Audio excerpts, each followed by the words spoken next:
Chapter 1343. On the same day, Su Tu packed up Sheng's things and moved them into his own apartment. The apartment was not very big. Maybe there were not many people living here, so the apartment was deserted. You stay in this room. I'll stay opposite. Su Tu took Sheng to his room. You don't want to stay in the same room?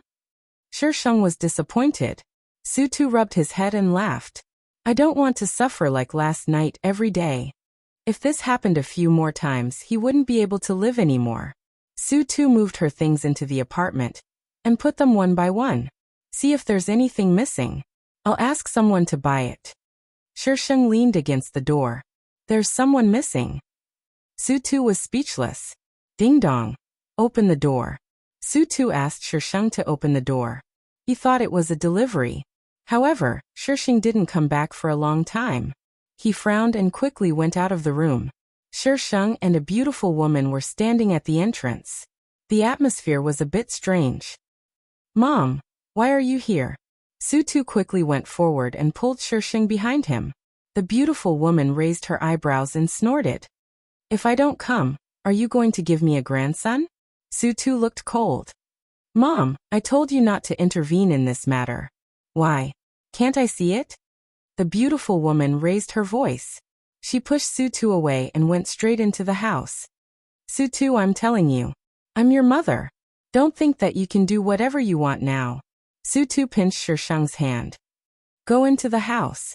Sheng shrugged and turned to walk into the room. Stop. The beautiful woman scolded. Su Tu, what are you afraid of? Since you want to be with her, do you think you can just hide? Mom, let's go back and talk about it. Su Tu's face was getting colder. The beautiful woman seemed to be angry. She stretched out her well-maintained hand and pointed at Su Tuesday. She didn't say a word for a long time. Finally, she slammed the table. Let her come and sit down. Mom, the beautiful woman frowned. Well, if I walk out of this door today, you can forget about being with her. Su Tu frowned and looked at the beautiful woman from head to toe. The beautiful woman snorted and sat down on the sofa. Su Tu hesitated for a while. Then he pulled Sheng over and sat opposite the beautiful woman. Su Qingsong's mother looked down at Su Qingsong's fingernails. After a while, she cleared her throat and asked, What's your name? Luo Shu. Book of Luo? Why do you have such a name? Shu as in Jing Nu. Su Qingsong's mother raised her eyebrows. Oh, who's at home? There's no one at home. You're studying now? What year are you in? First year of high school. Su Qingsong's mother asked several questions in a row. Before she came, she thought that Su Qingsong was just a silly girl. Now she had a different opinion. This little girl was much more mature than other girls her age. From the moment she introduced herself, she did not reveal any surprised expression. She was so calm that it was as if she was a stranger. Why do you want to be with Su Tu? Sheng tilted his head and looked at the man beside him. There is no reason. Because he is Su Tuesday. Su Qingsong's mother was surprised by this answer. You're still young. You don't know what love is. No matter what this little rascal says to you, you have to weigh it carefully in your heart. Otherwise, you'll regret it in the future. Back then, I was fooled by his father into joining him. Su Qingsong's mother waved her hand. I'm not here to oppose you. I'm here to tell Su Tu not to have a grandson. The little girl is still young. Su Tu, don't be such a beast. Su Tu had made a lot of trouble during this period of time. He had cried, made a fuss, threatened to hang himself, went on a hunger strike and committed suicide. If her little rascal had made up his mind, it was useless for her family to say anything. But the little girl was so innocent. How could she watch her little rascal harm others? Now it seemed that this little girl was not a kind person. She could not tell who would harm who. In this case, she did not care anymore. Su Qingsong's mother got up. Okay, I'm leaving. Looking at him makes me angry. Su Tu. Sheng. Su Qingsong's mother came and left in a hurry. Sheng stood at the entrance and poked Su Tuesday. What's your mother doing here? Su Tu thought for a moment. Before she came in, she probably wanted to scare you away. After she came in, he looked at Sheng for a moment. He was probably frightened by his wife's calmness, so he did not want to harm her. In the Su family, whatever he did, he was a scourge. Usually they could turn a blind eye to him. But it was not surprising that they had a big reaction when he harmed an underage girl. But Su Tu was also very innocent. In fact, she was the one who took the initiative first. After Su Tu and Shisheng moved into the apartment, Su Ye also came once. After performing a Su-style roar, she said something similar to what Su Tu's mother said and left in a hurry. In the middle of the night, Shisheng received a bombardment of messages from Su Ye. Su Ye, I'm telling you, Su Tu is really finished. Can you do it? Do you still want to chase after him? If you don't do it, you won't even get the dregs. Su Tu's breeder. What are you doing in the middle of the night? Shisheng didn't look at the keyboard and typed a sentence very smoothly. Su Ye, it's boring to work overtime. Su Tu's breeder. So you come to harass me? Su Ye. What harass you? I'm sharing information with you. You don't know that Su Tu and the little girl are living together. Su Tu's breeder. What's the fuss? Su Ye. No, didn't you say that you want to chase after Su Tu? Is this your reaction? Su Tu's breeder. Then how should I react? She has already chased after him, okay? Su Ye. Su Ye was very depressed. What kind of people were these? The name of the report must be long. Happy working overtime. In the blink of an eye, Su Ye's name changed, and she also inexplicably said such a sentence. When Su Ye saw the mailbox notification, her delicate body suddenly trembled. She opened the mailbox with trembling hands. After reading the contents, Su Ye bumped her head on the table. How could they let him live? Her beauty sleep. Although Su Ye was angry, she quickly reported it to the boss. Everyone worked overtime together. She couldn't suffer alone. On the other side, Shisheng got up from the bed and opened the door. The door of the opposite room was closed. She reached out to open the door. She thought it was locked, but the door was opened easily. Shisheng went in and went straight to the bed. She quickly climbed into the bed. Before Su Tu could react, there was a soft little person in his arms. Luoshu. Su Tu was helpless. What did she mean by climbing into his bed in the middle of the night? Give me the money. Shisheng said generously. Su Tu. It was not a question of whether he could pay or not. It was a question of whether he could sleep tonight. How could he sleep when she was here? After that, no matter whether he locked the door or the window, Shisheng could come in. In the end, Su Tu could only compromise and moved her room to his own room. But he made it clear that she was not allowed to flirt with him. Therefore Su Tu, who slept every day as if he was fighting a war, had no energy to cheat her. ## today, I want to buy a ticket with the flavor of Haitian flour #, buy a ticket #, act cute and roll on the ground #. Chapter 1344. Recently, all the underground gangs were very nervous. Nobody knew what was wrong with the police. They started this year's operation to crack down on prostitution and gangsters. It was the biggest operation in recent years. The most terrible thing was that they caught every one of them. The police suddenly seemed to be cheating. This group of people was very nervous. Some people contacted Su Tu and tried to buy some information. However, Su Tu was not in a good mood recently. He offered a sky-high price. This group of people could only scold Su Tu through the screen. They felt that they were quite evil. However, at this time, they were not evil at all. The real black-hearted profiteer was here. All the gangs suffered losses. Feng Xiaoxuan's Rose was no exception. They were not local forces. Not only were they excluded by the local forces, but they were also targeted by the police. It was a small matter that their development was limited. If this went on, they would have to withdraw from here. Feng Xiaoxuan was so worried that her hair almost turned white. Finally, she gritted her teeth and asked the foreigners to find a way to sneak in. It would be better if they could get some guns. The last deal was ruined, so their armed forces were now very weak. Whether it was fighting with the local forces or the police, they were at a disadvantage. Boss, I'm afraid it's not possible. The investigation is too strict recently. The man in the black shirt frowned. Why don't we avoid it first? The other forces began to withdraw. The police had too many things in their hands this time. Those people could not compete with them. They could not show up at this time. Feng Xiaoxuan held her chin and said after a while, "Contact Jones." "Boss." The man in the black shirt was anxious. Feng Xiaoxuan's face sank. "Haven't you seen what happened recently? The police are targeting us. Even if we retreat, they will not let us go. Do you understand?" The man in the black shirt certainly saw it, but they could not contact that person. Feng Xiaoxuan clenched the cup in her hand. Her eyes were full of hatred. "I must take revenge, no matter what price I have to pay."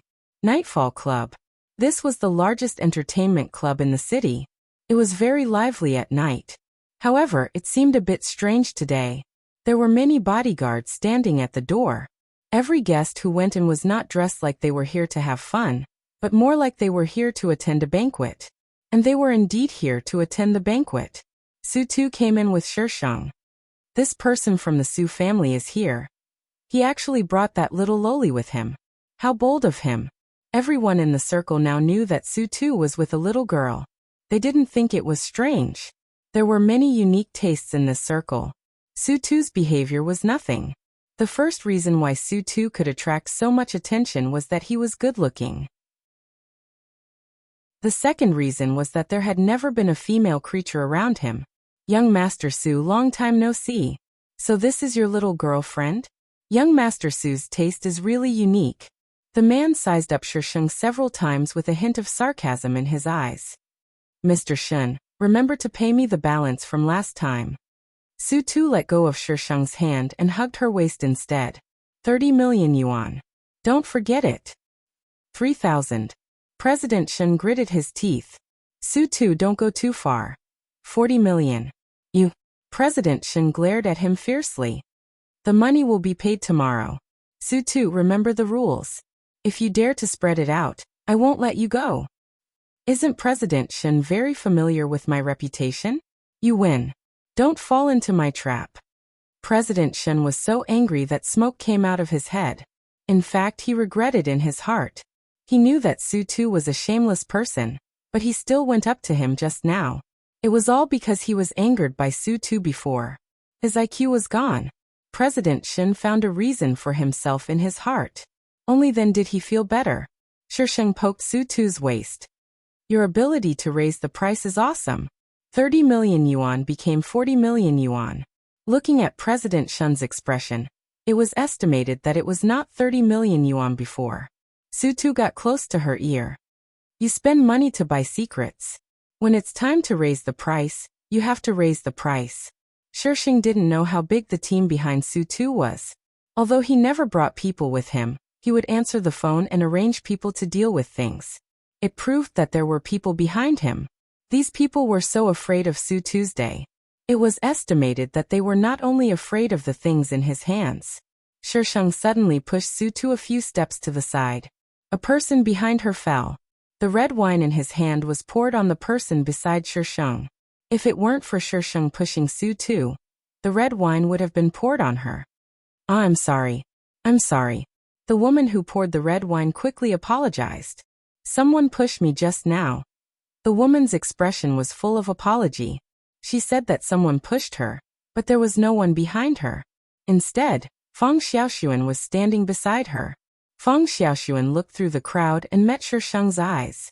She moved away in just a second. When the people next to her moved away and made way, Feng Xiaoxuan's figure had disappeared. What did Feng Xiaoxuan want to do just now? She definitely didn't want to make a fool of her by pouring the wine on her. They were not fighting between little girls now. It was a life and death struggle. Did she want to lead her to a place where there was no one and then kill her? The possibility was very high. Tuesday Su Ye appeared out of nowhere and interrupted Shisheng's thoughts. Su Ye's face was full of heavy makeup. Her clothes were also very gaudy. As she approached, there was a burst of fragrance. If it weren't for her voice, no one would know that she was Su Ye. What a magical disguise. Su Tu took a step back in disgust. Shisheng looked at her from head to toe. "Where's your spy?" Su Ye quickly waved her hand and glared at him. "Why did you talk nonsense when you knew it? Did you want to die?" Su Ye pulled Su Tu's sleeve and pulled him to the corner. "Why are you here? Why did you bring her here? Are you crazy? Su pulled his sleeve back and looked indifferent. The invitation was sent to me. How can I not come? Then why did you bring her here? Su went crazy. Is this the first time you know that bastard? If he sees. He doesn't dare to touch my woman. Yes, he doesn't dare to do it in public. Can you guarantee that he won't do it in private? Su, is your brain eaten by a dog? Hurry up and send her back. Su was tired. She really didn't know what her cheap brother was thinking. She was a good girl. If he liked her, he should treat her well. Why did he bring her to such a place? Su looked at the crowd. It's too late. What? Su followed Su gaze. She quickly rushed into the crowd and disappeared from Sheng's sight. Over there, a tall man was coming over with Fang Xiaoxuan. The man was of mixed race. He had the elegance of an Eastern man and the wildness of a Western man. The combination of the two didn't seem to conflict. This man, Su, long time no see. The man spoke Chinese very fluently. He didn't sound like a foreigner at all. Su just smiled and didn't say anything. Chapter 1345. The man's name was Jones. Sheng's first reaction when he heard the name was that he was poor. He wondered if the person who named him would regret it, if he knew the profoundness of Mandarin. Little girl, what are you laughing at? Jones's eyes fell on Sheng. He seemed to be very interested. Sheng stopped smiling.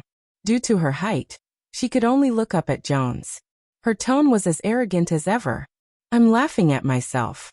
It's none of your business. Jones raised his eyebrows and looked at Su. This little beauty has a strong temper. Is he flirting with me? Sheng turned his head and asked Su. Ha ha ha, Su, you are so lucky to meet such a fun person. Jones was obviously more and more interested in Sheng.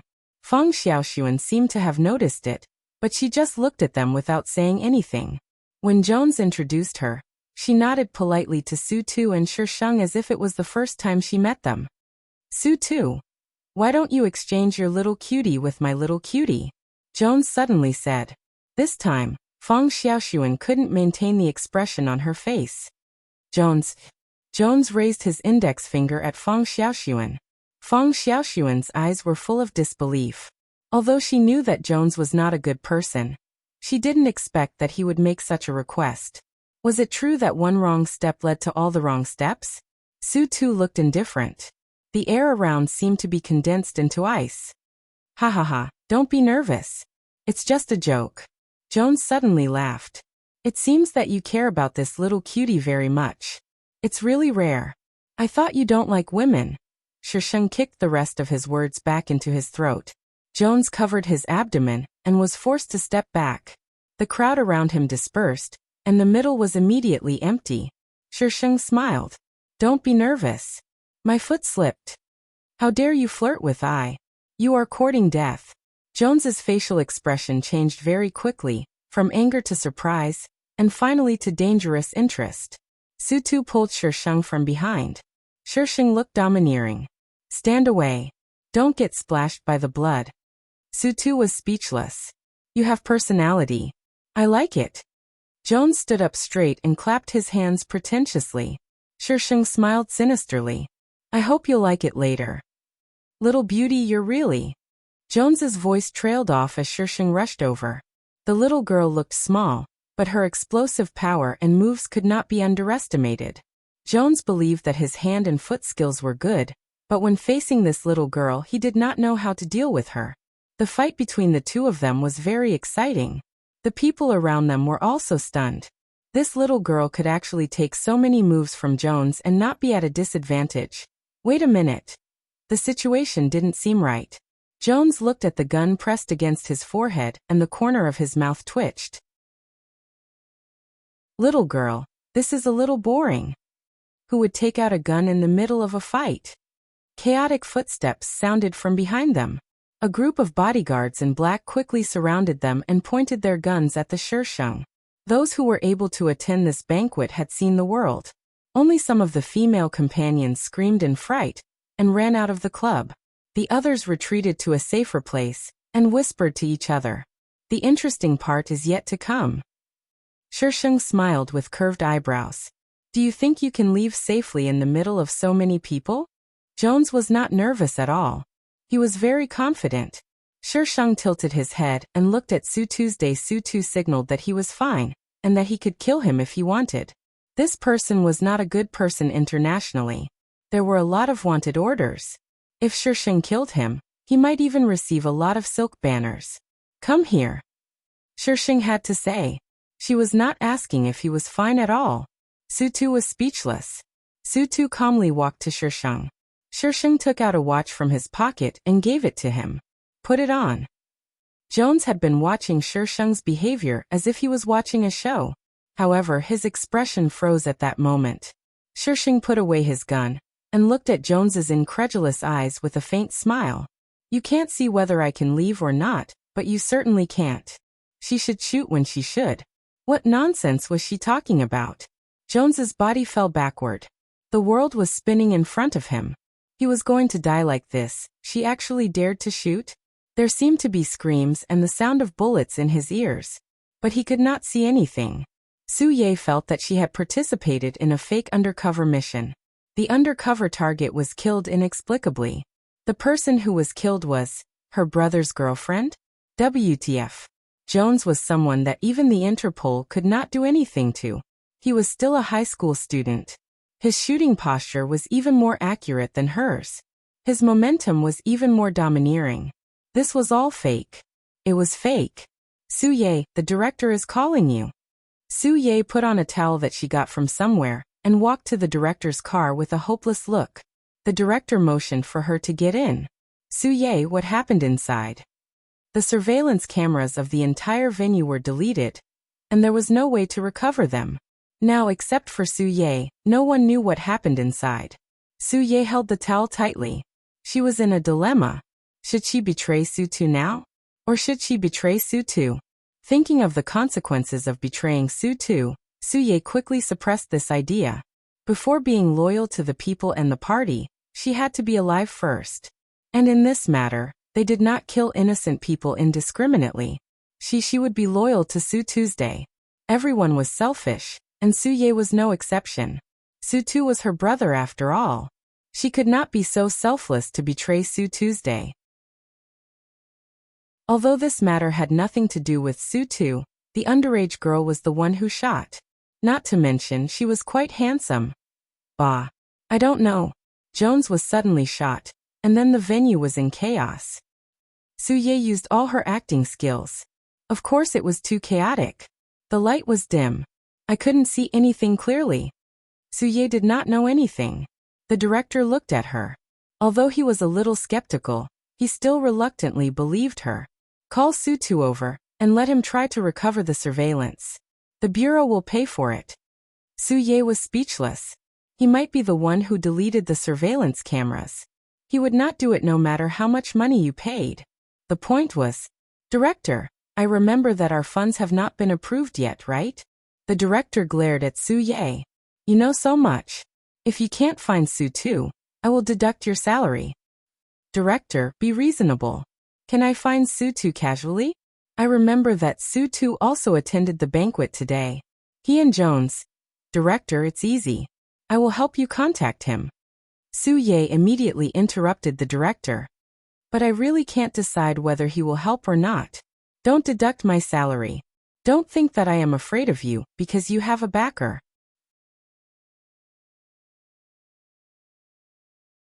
Chapter 1346. Feng Xiaoxuan had slipped away when Shisheng started to attack her. Every time she saw her, she always had a bad feeling. At this time, when she heard the report from her subordinates, she was glad that she had slipped away. Otherwise, she might have become a corpse. All her plans were not as fast as that woman's speed. With a casual move of hers, his plan had been ruined. Feng Xiaoxuan quickly ran in the alley until she felt safe. She stopped and gasped for breath while holding the wall. Why was she restricted? Feng Xiaoxuan now understood that the woman was unscrupulous. She would do whatever she wanted without considering the consequences. Today's matter, if it happened to other people in high positions, no one would dare to do it directly. But she dared. Feng Xiaoxuan leaned against the wall and gasped. She had to calm down and think about what to do next. Da-da-da. The sound of footsteps came closer and closer. Feng Xiaoxuan immediately looked behind her warily and found that it was just a drunk woman. She hurriedly walked deeper into the alley. Feng Xiaoxuan suddenly stopped. The dim old lights on both sides of the alley dragged her shadow into a line. In the darkness in front of her stood a black shadow. Even if there was no light, Feng Xiaoxuan could recognize who the black shadow in front of her was. Why was she here? The black shadow in front of her seemed to be twisting into a monster with fangs and claws, rushing towards her. The light around suddenly disappeared, leaving only darkness. The gloomy airflow was surging around. She couldn't hear anything. Her limbs were stiff and numb as if they were not her own. More uneasiness and fear came from the depths of her heart. What was she afraid of? Why did Luo Shu make her so scared? The black shadow over there was moving, stepping into the dim circle of light from the darkness. She was still wearing the dress at the banquet, holding the gun that killed Jones in her hand. At this time, the muzzle was slowly pointing at her. Feng Xiaoxuan, you run fast. At this point, Feng Xiaoxuan had nothing to say. She straightened her back and said, "You can kill me or cut me." Shisheng pointed the gun at Feng Xiaoxuan's leg. "I can't kill you." The bullet was shot out with her voice. "Ah." Feng Xiaoxuan knelt down, covering her leg. Her eyes were full of hatred. She said that she couldn't kill her, but the next second, she shot. Was she crazy? After shooting, Shisheng took out his mobile phone and sent a text message. Feng Xiaoxuan's forehead was full of cold sweat. Blood flowed from her fingers. She gritted her teeth and asked, "What do you want?" Shisheng kept her phone. "I'm looking for someone to kill you." She couldn't kill Luo Shu, but someone could. After all, she wasn't the only one. Feng Xiaoxuan's arm. Her arm was numb, followed by a sharp pain. "Send a message to your subordinates? Do you think I'm fooled so easily?" "Luo Shu, I won't let you go even if I become a ghost." Feng Xiaoxuan roared in pain. "What?" Shisheng was unconcerned. "Do you think it's that easy to be a ghost? That anyone can be a ghost?" She was a ghost, a ghost to become a ghost? She would be beaten if she stole other people's jobs. Soon, a few cars appeared at the entrance of the alley. Feng Xiaoxuan's face turned pale when she saw those people. She remembered that these people had a grudge with her before. They had threatened to kill her. Feng Xiaoxuan was taken away by these people. Shisheng stood behind and waved. After these people disappeared, Shisheng took out his mobile phone and pressed a button. "Now let's get rid of the forces left by the female lead." It was a little difficult to fight them one-on-one. Let's ask Yao Yaoling for help. The next day, more than half of the news was about the crackdown on pornography and illegal activities. All kinds of purges happened one after another. Not only the underground forces were purged, but also the officials were purged. How could these forces not have connections with the officials? As long as there was a vine, there would be a lot of trouble. The higher-ups had said that this matter would end here. But the bureau chief of the municipal bureau was awesome. He directly disobeyed the orders and investigated to the end. He was determined not to tolerate this. The bureau chief wasn't a general without an army. You had a backer, so did he. He was slightly better than the bureau chief. After this incident, the bureau chief didn't have much time to care about what happened at the venue. Su Ye was complaining to Shisheng about their bureau chief. First report. "Do you have a crush on your bureau chief?" Su Ye. "Nonsense. Our bureau chief's son is older than me." Su Ye. "But I like his son." Aha. First report. Su Ye was probably the most idle. Everyone in the police station was busy. She was in charge of chatting with Shisheng and sorting out the information that Shisheng reported from time to time. Su Ye. "Haven't you been in contact with Su Tu recently?" Shisheng glanced at the people in the kitchen and silently put down his mobile phone. If Su Ye knew that she was the little girl that she was talking about, would she kill her? It was better not to let her know. Buzz. His mobile phone vibrated twice. The number was not saved, but Shisheng remembered the number. "Hello. Miss Luo, the chairman of Dingxing Group wants to ask for someone." Shisheng's mouth twitched. "You haven't killed her yet?" The person on the other end of the line was a little guilty and lowered his voice. No. But if we hand her over to Dingsheng, she won't be far from death. Miss Luo, what do you think we should do now? Just wait for death. The chairman of Dingsheng Group was the person who held the auction in the bar. He was the female lead's uncle. Please don't, Miss Luo. We were wrong. We shouldn't have had such thoughts. Please help us, please. Kill her now. Immediately. I'll take care of Dingsheng. But, are you going or not? Damn it, a bunch of idiots. Yes. We'll go now. Before Dingsheng Group could get the girl, their company was in trouble. Naturally, they didn't have time to find Fang Xiaoxuan. Fang Xiaoxuan's forces were almost destroyed by Shisheng's violence. Some of them must have escaped, but they definitely didn't have the ability to save Fang Xiaoxuan. Therefore, no one could save Fang Xiaoxuan this time. The male lead? Jiang Chenjing had followed Han Yuan out of the country a few days later. Later, Shisheng heard that Jiang Chenjing had an accident abroad. It seemed that he got into a fight. Han Yuan blocked a knife for him.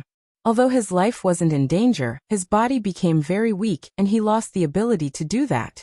Jiang Chenjing didn't know if it was out of guilt or other feelings. Anyway, he had been taking care of Han Yuan since then. Sometimes, Shisheng wanted to ask Su Tu what kind of grudge he had with Jiang Chenjing. But after thinking about it, he gave up. It was none of his business. After they left, it would be someone else's grudge. There was no need to add unnecessary memories to himself.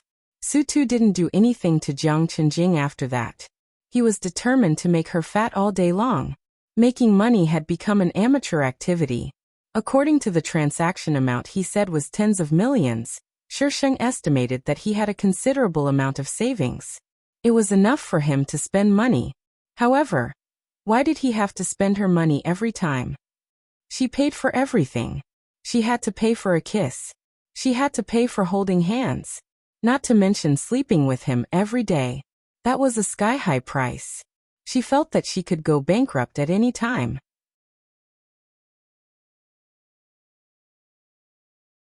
Chapter 1347. Luo Shu from the 9th class of sophomore year. Someone is looking for you at the school gate.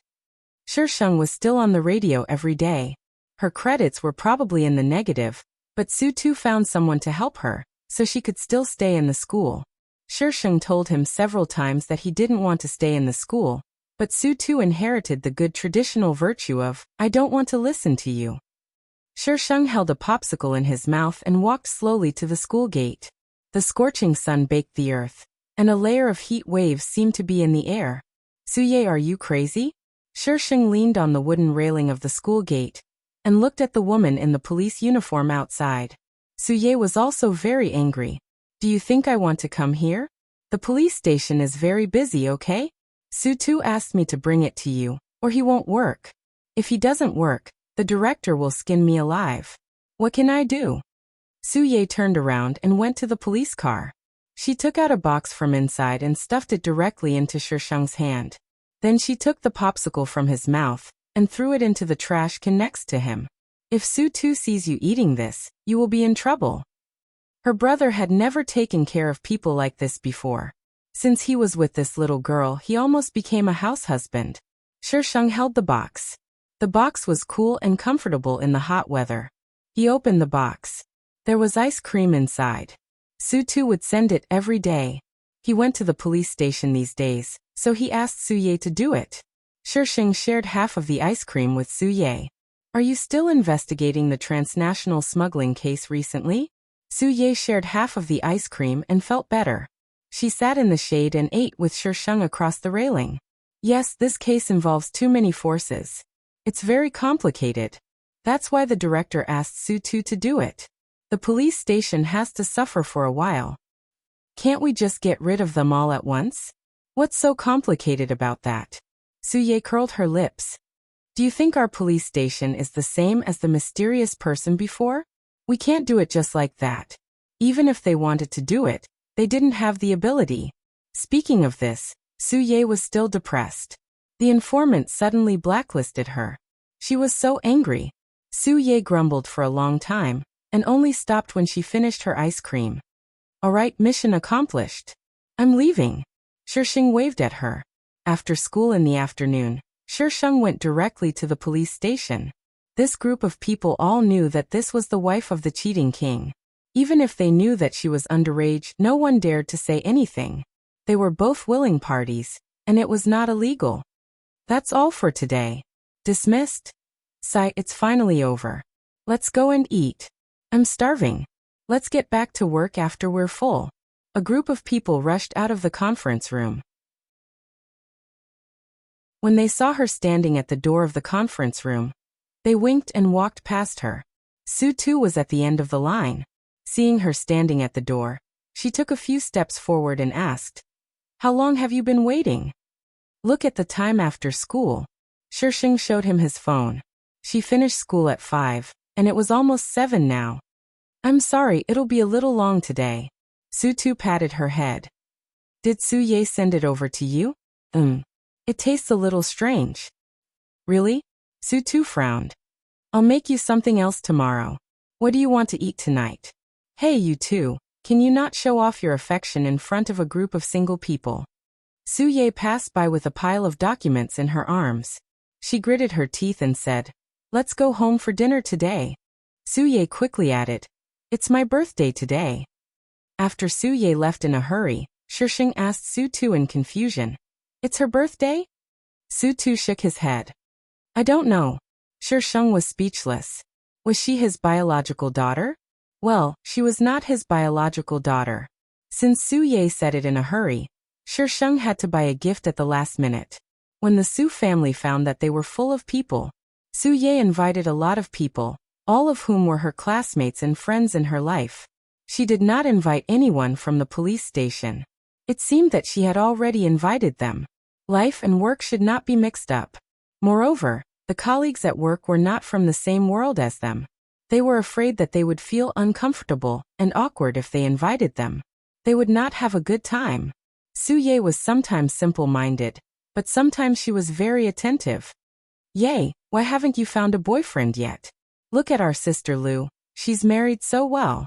"Yeah, you used to have a lot of pursuers. Why didn't you find one? Don't set your sights too high. Sister Lu's husband is so good. He buys whatever she wants. If I have such a husband, I'll be so happy." "Look at what you're saying. It's not that exaggerated." The woman who was called Sister Lu was modest, but her attitude was not. Su Ye's face suddenly turned a little ugly when the topic was suddenly about her boyfriend. After these people flattered her, she said, "I'm still young. I want to play for 2 more years." A woman should find a boyfriend when she's at her most beautiful. After a few years, she'll be old and wrinkled. Which man will like her? You guys talk. I'll go greet the others. Su Ye quickly squeezed out of the group of women. She looked around the room and walked toward Shisheng. She used to play with her friends and classmates. At this time, she felt that it was better to stay with a little girl. Su Ye leaned over to Shisheng. "Where's Sutu?" "Upstairs." Su Ye sighed. "He didn't come to my birthday party before because he thought it was annoying. This time he gave you face. You're really favored." "How can such a good man be my brother?" "Shisheng." Su Ye shuddered. "Even if he's not my brother, I can't stand it." Shisheng saw that her mood was a little strange. He raised his eyebrows and asked, "Why are you unhappy?" "No." Su Ye denied, but she drank up the wine in the glass. Su Ye obviously had something on her mind, but it was a private matter. She didn't say it, so Shisheng didn't ask more. He chatted with her. "Hey Ye, which family is this little girl from?" The group of women gathered around again. The fragrance mixed together, and Shisheng almost couldn't breathe. "My sister-in-law." Su Ye might have drunk a little too much, so she blurted out. "Pfft, Ye, don't joke. This little girl looks like she's still in high school. How can she be Master Su's girlfriend?" "That's right, Ye. Master Su wouldn't fall for such a young girl, right?" Su Ye blocked Shisheng behind her. "Didn't you hear the rumors in the circle?" The women looked at each other. "Aren't those rumors?" Su Ye sneered. "If they weren't true, who would dare to spread rumors about my brother?" "Stupid girl, why did you bring Luoshu here?" "Bring Luoshu here. She's been led astray by you." Su Ye's mother stood in the distance and howled. Hearing Su Ye's mother's howl, the women's expressions changed. Was Su Ye's mother talking about them in secret? Su Ye proudly pulled Luoshu to Su Ye's mother. You laughed at me for not having a boyfriend. This is karma. How dare you covet my brother? It's better to let this little girl be my sister-in-law than to marry these people. Luoshu. This name sounds a little familiar. The person who had been called Sister Lu whispered softly. No way. I've never heard of it. It's just a little familiar. Maybe I've heard of it somewhere. The Luo family's business wasn't big. Otherwise, it wouldn't have been ruined by Fang Xiaoxuan. Besides, they were involved in the underworld, so it was normal that they didn't know about it.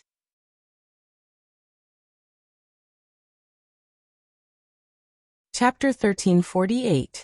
Shisheng was chased upstairs. Mother Su's intention was not to talk to that group of women, lest he learn bad things from them. Shisheng opened the door of Su Tu's room. He was on the phone. When he saw her coming in, he immediately said, I'll talk to you later. I have something to do now. He hung up the phone and looked at Shisheng. Why did you come up? Your mother chased me here. Shisheng sat on the bed. You're busy. I'll play games. Su Tu passed the tablet to him. It'll be done soon. Su Tu dialed the phone again. It took him 10 minutes to finish his work. When Shisheng was playing games, Su Tu could only watch. He didn't like to play games, but it was also very enjoyable to watch her play games. Stop playing. It's time to sleep. Su Tu took away the tablet from Shisheng's hand. He didn't care if she finished the game or not. He turned off the phone directly. Su Tu. Su Tu immediately leaned over and kissed him. Good girl. It's time to sleep. Shisheng was not happy. Just a kiss? I almost passed the game. I must kiss you for 10 minutes. It's free. I don't seem to have received money from you recently. Su Tu was confused. You're not embarrassed to receive money from your partner. Other people can buy comfort with money. What about me? What did I buy with money? Me. Shisheng was speechless. How shameless. Su Tu lowered his head and smiled. Miss Luoshu, let me remind you. Other people can't even buy a strand of my hair. Do you mean that I took advantage of you? Isn't that the case? Shisheng nodded and pulled him to the bed. Since I've spent money, young Master Su, please be professional and serve him well. Luoshu. Shisheng and Su Tu fooled around on the bed for a long time. When Shisheng was satisfied, she went to the bathroom to wash up and get ready to sleep. When she came out, she saw Su Tu standing at the door. There seemed to be a woman outside.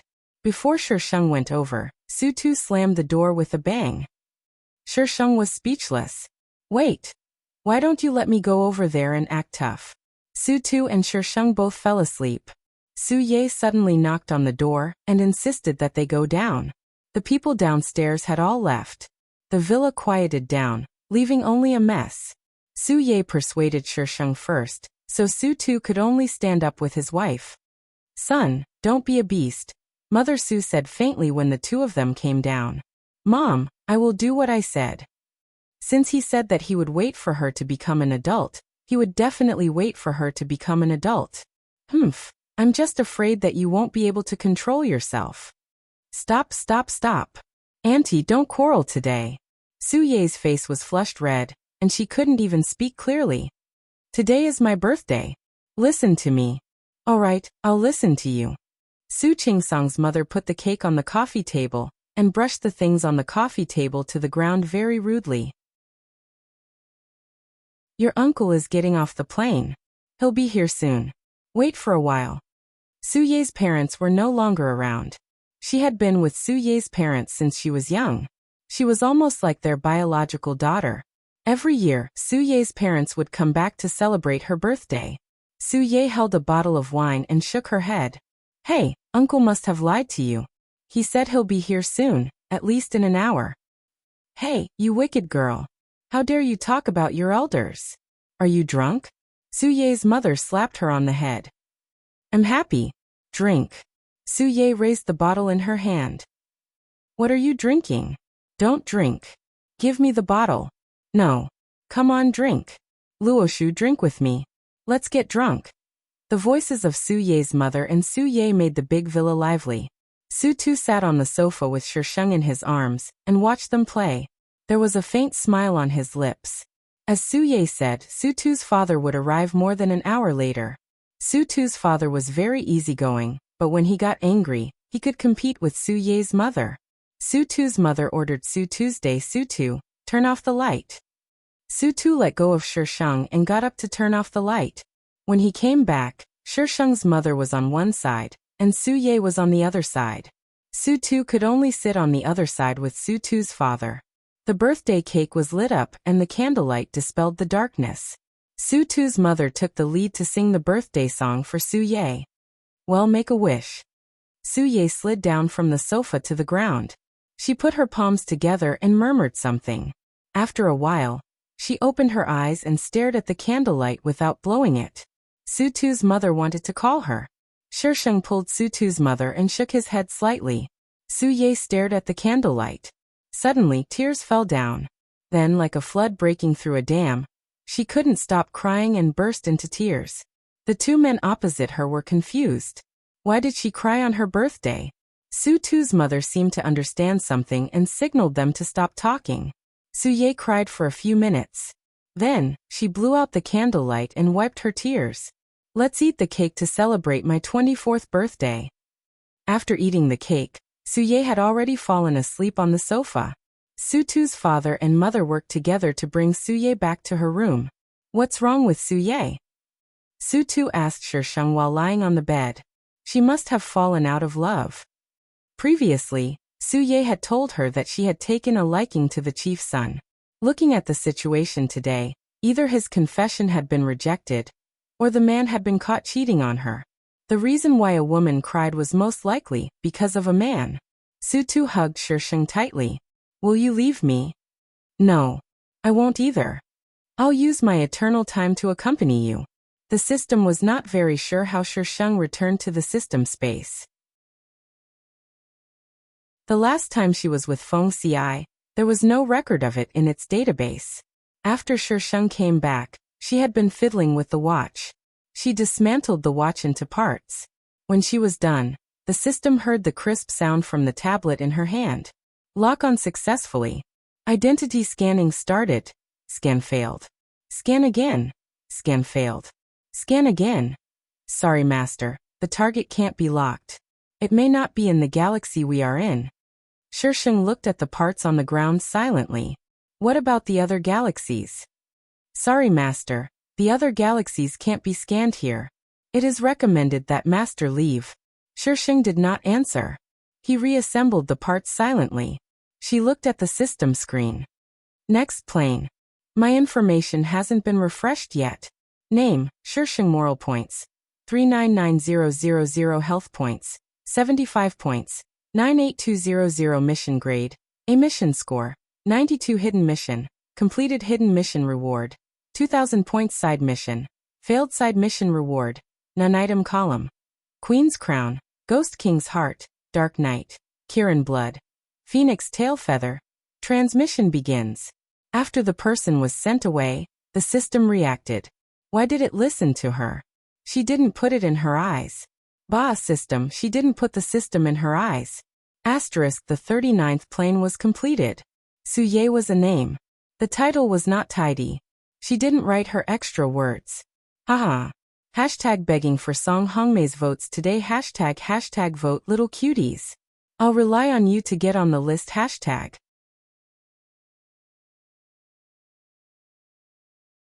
Chapter 1349. Everyone knew that Jiang Tan was a bastard who killed without batting an eyelid. Asterisk, in the year 2137, the world was in a state of emergency. Unknown creatures invaded the Earth and destroyed the Earth. Humans called them mutants. In the year 2147, after 10 years of fighting, humans and mutants were in a stalemate. Viruses, famines, and massacres would destroy humanity. Mutants seemed to be afraid of humans, so they did not start a large-scale massacre. After a discussion, humans and mutants decided to compromise. They separated an area as a feeding ground for mutants. Mutants were not allowed to enter the area. The separated area was called the edge of the city. There was only fear, escape, hunger and killing, survival or becoming food for mutants. Every month, people outside the edge of the city would throw in a large number of dying, sick, sinful, and useless people to become a new batch of prey. In the year 2247, it had been 100 years since the agreement with mutants was reached. The edge of the city had established its own order and rules.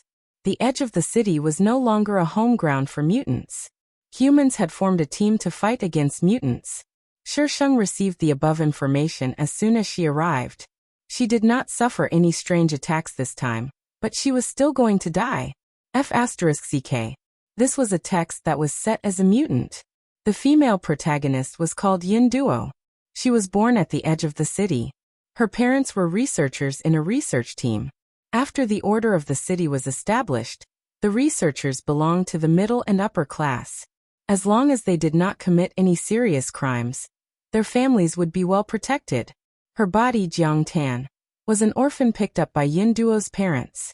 She only remembered that she was called Jiang Tan, and nothing else. The research institute developed a virus that could make mutants go into temporary shock after they were infected. However, this virus could only be carried by humans. The early and middle experiments had been passed. Now it was the final experiment. The experiment subjects had to be healthy humans who had not been infected with any diseases. People born in the middle and upper class were the first choice. To ensure fairness and prevent chaos, everyone in the family who met the requirements was included in the list. In the end, it was randomly selected. Whoever was selected would be unlucky. Both Jiang Tan and Yin Duo were on the list. In the end, Yin Duo was selected.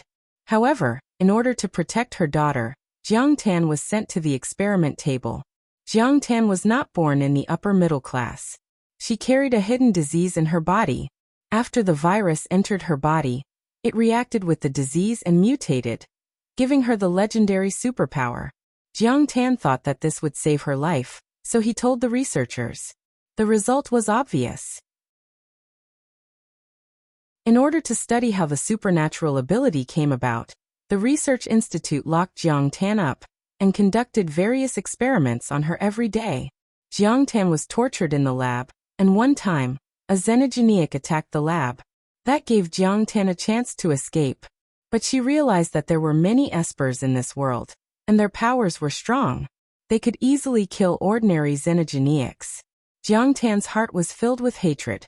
It did not matter if they were xenogeniacs or humans, she would kill them all. In the end, Jiang Tan was still caught. The people in the laboratory drew her blood and injected her with a strange drug. She could no longer use her powers. The xenogeniacs attacked the lab again and took Jiang Tan away. The queen of the xenogeniacs dissected her. Although Jiang Tan did not die, she became a monster. The xenogeniacs used her as a weapon against humans. In the end, Jiang Tan died in the hands of the famous heroine. Jiang Tan's last wish, the newspaper. She wanted revenge on all the people who had tortured her. She also wanted to destroy the xenogeniacs. If possible, she wanted to destroy the world. Why could the people on the edge of the city live a peaceful life, while they had to fight the xenogeniacs here? Become food for the xenogeniacs? Jiang Tan hated humans, xenogeniacs, and the world. She was definitely the scariest host that Shisheng had ever met. But what was with the inexplicable excitement? At the edge of the city, whoever had the strongest fist made the rules. Excited my ass. He should think about how to get out. Shisheng sighed. Now the plot had progressed to the point where she escaped and was caught. Her superpower was gone, and the xenogeniacs were about to steal her role. For Jiang Tan, being taken away by the xenogeniacs was the time of her death. Later, she only had a trace of consciousness left. Her actions were completely controlled by the xenogeniacs. Why did humans and xenogeniacs care so much about Jiang Tan? She was the first paranormal. The other paranormal powers appeared after she was studied. But those paranormal powers were so powerful that Jiang Tan didn't know how they did it. The plot didn't mention much about this. It only said that paranormal powers could be awakened within 24 hours by taking a drug provided by the Scientific Research Institution. If the paranormal powers could be awakened within 24 hours, they could become paranormal. Otherwise, they couldn't become paranormal. Dang dang dang. Someone knocked on the iron door. A man in uniform put in a few steamed buns. Time to eat. Since the host was caught, she had been locked up here. Her body was very weak, and her superpower was suppressed.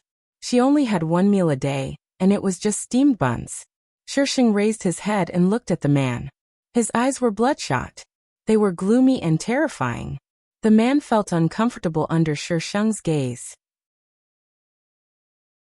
He stepped back and scolded. "What are you looking at? Eat if you don't want to die." Shisheng stood up from where he was sitting. He walked to the door and stretched out his skinny hand. His voice was hoarse. "Come here. What do you want?" Shisheng's hair was messy. When she moved, it blocked her eyes. She smiled. "I have something good for you."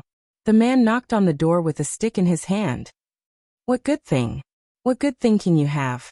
Stop trying to scare me." The man was obviously smart. Shisheng sighed. She really wasn't destined to be the female lead. He couldn't lie to anyone, but the female lead would definitely fall for it. Shisheng took out a talisman from her space and whispered a few words. The talisman floated out of her hand and flew towards the man. The man didn't seem to see the talisman. He just stared at Shisheng fiercely. "Don't play tricks. Behave yourself. Otherwise you'll get it." Shisheng picked his ear. He waved his fingers and the talisman fell on the man's shoulder. The man suddenly convulsed as if he had been electrocuted. "Ah!" The man's painful screams resounded through the room. Shisheng grabbed the railing and looked at him. The good thing about this world was that it had spiritual energy, and it was quite rich. It was a good place to show off. The people in the control room noticed that something was wrong and hurriedly sent people over. The man kept convulsing and seemed to be electrified. They didn't dare to touch him. They could only watch as the man was electrocuted into a charred corpse. Shisheng slowly moved back to the bed. Don't be fooled by the name of this world. In fact, the writing style is not serious. Don't jump in this world. If you jump, you won't be able to understand the rest of the story.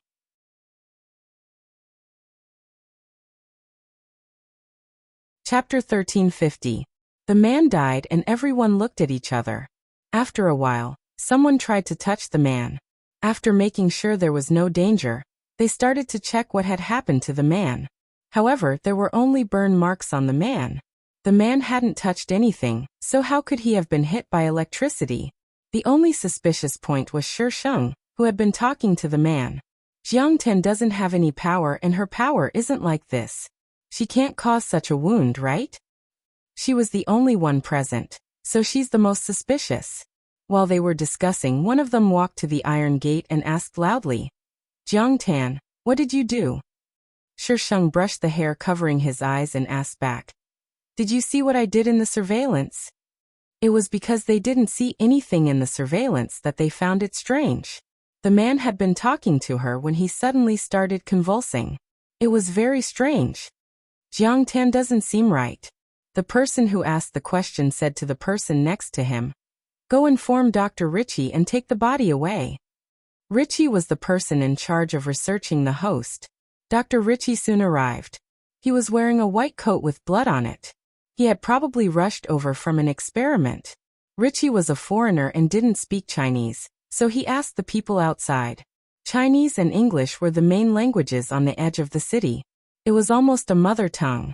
Everyone here could speak Chinese, but Ritchie didn't speak Chinese. He wasn't from the edge of the city. It was said that he came from outside. As for how he came in, only the higher-ups knew. Anyway, after this guy came, Jiang Tian suffered twice as much as before. This guy was third on the host's hatred ranking. First was Yin Duo. Second was the Mutant King. Yin Duo had been chosen, but she had become a scapegoat. If it wasn't for Yin Duo, she wouldn't have suffered so much. She wouldn't have met the madman Ritchie and the Mutant King. So there was nothing wrong with Yin Duo being first. She was the female lead, so who would hate if not her? The people outside reported what had just happened. Dr. Ritchie had a serious expression. She might have activated another power. Take her to the lab. Her room was locked with layers of passwords, and it took a few minutes just to open the door. Someone tried to grab Shisheng, but Shisheng avoided them in disdain. "I know how to walk. Seeing that Shisheng was very calm, the man hesitated for a moment and let Shisheng leave on her own. However, he was always on guard against her. In the past, Jiang Tan had almost always been knocked out when she went to the laboratory. Now that she was so calm, everyone was on guard. Jiang Tan, don't play any tricks. You can't get out of here. Cooperate well and avoid physical pain. Shisheng walked out of the laboratory and looked up at Professor Ritchie, who was being escorted into the elevator. A sinister smile appeared on his dirty face. If you guys cooperate, I'll let you die faster. Shisheng's fingertips moved slightly, and the iron sword suddenly appeared. She raised her arm and swung it backward. The people standing behind her were cut in half like carrots. The iron sword was pulled back from the air and swung towards the person in front of him. The group of people didn't even have time to scream before they all fell to the ground.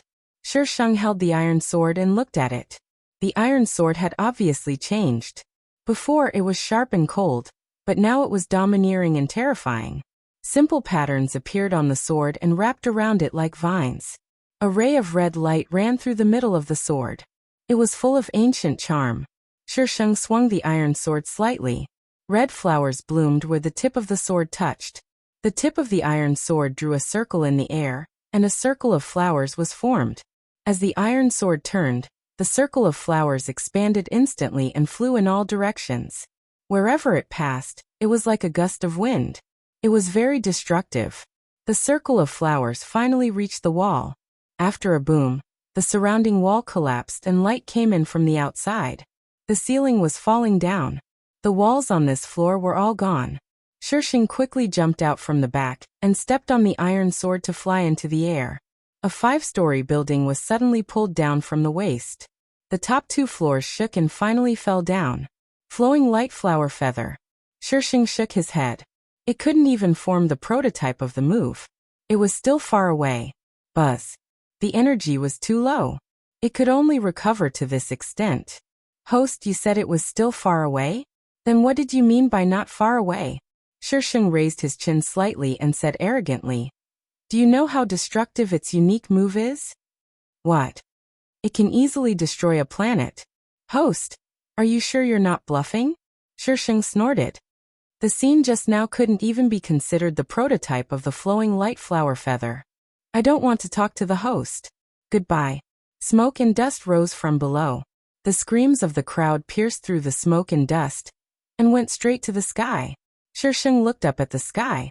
There was a huge building in the sky that completely covered this part of the sky.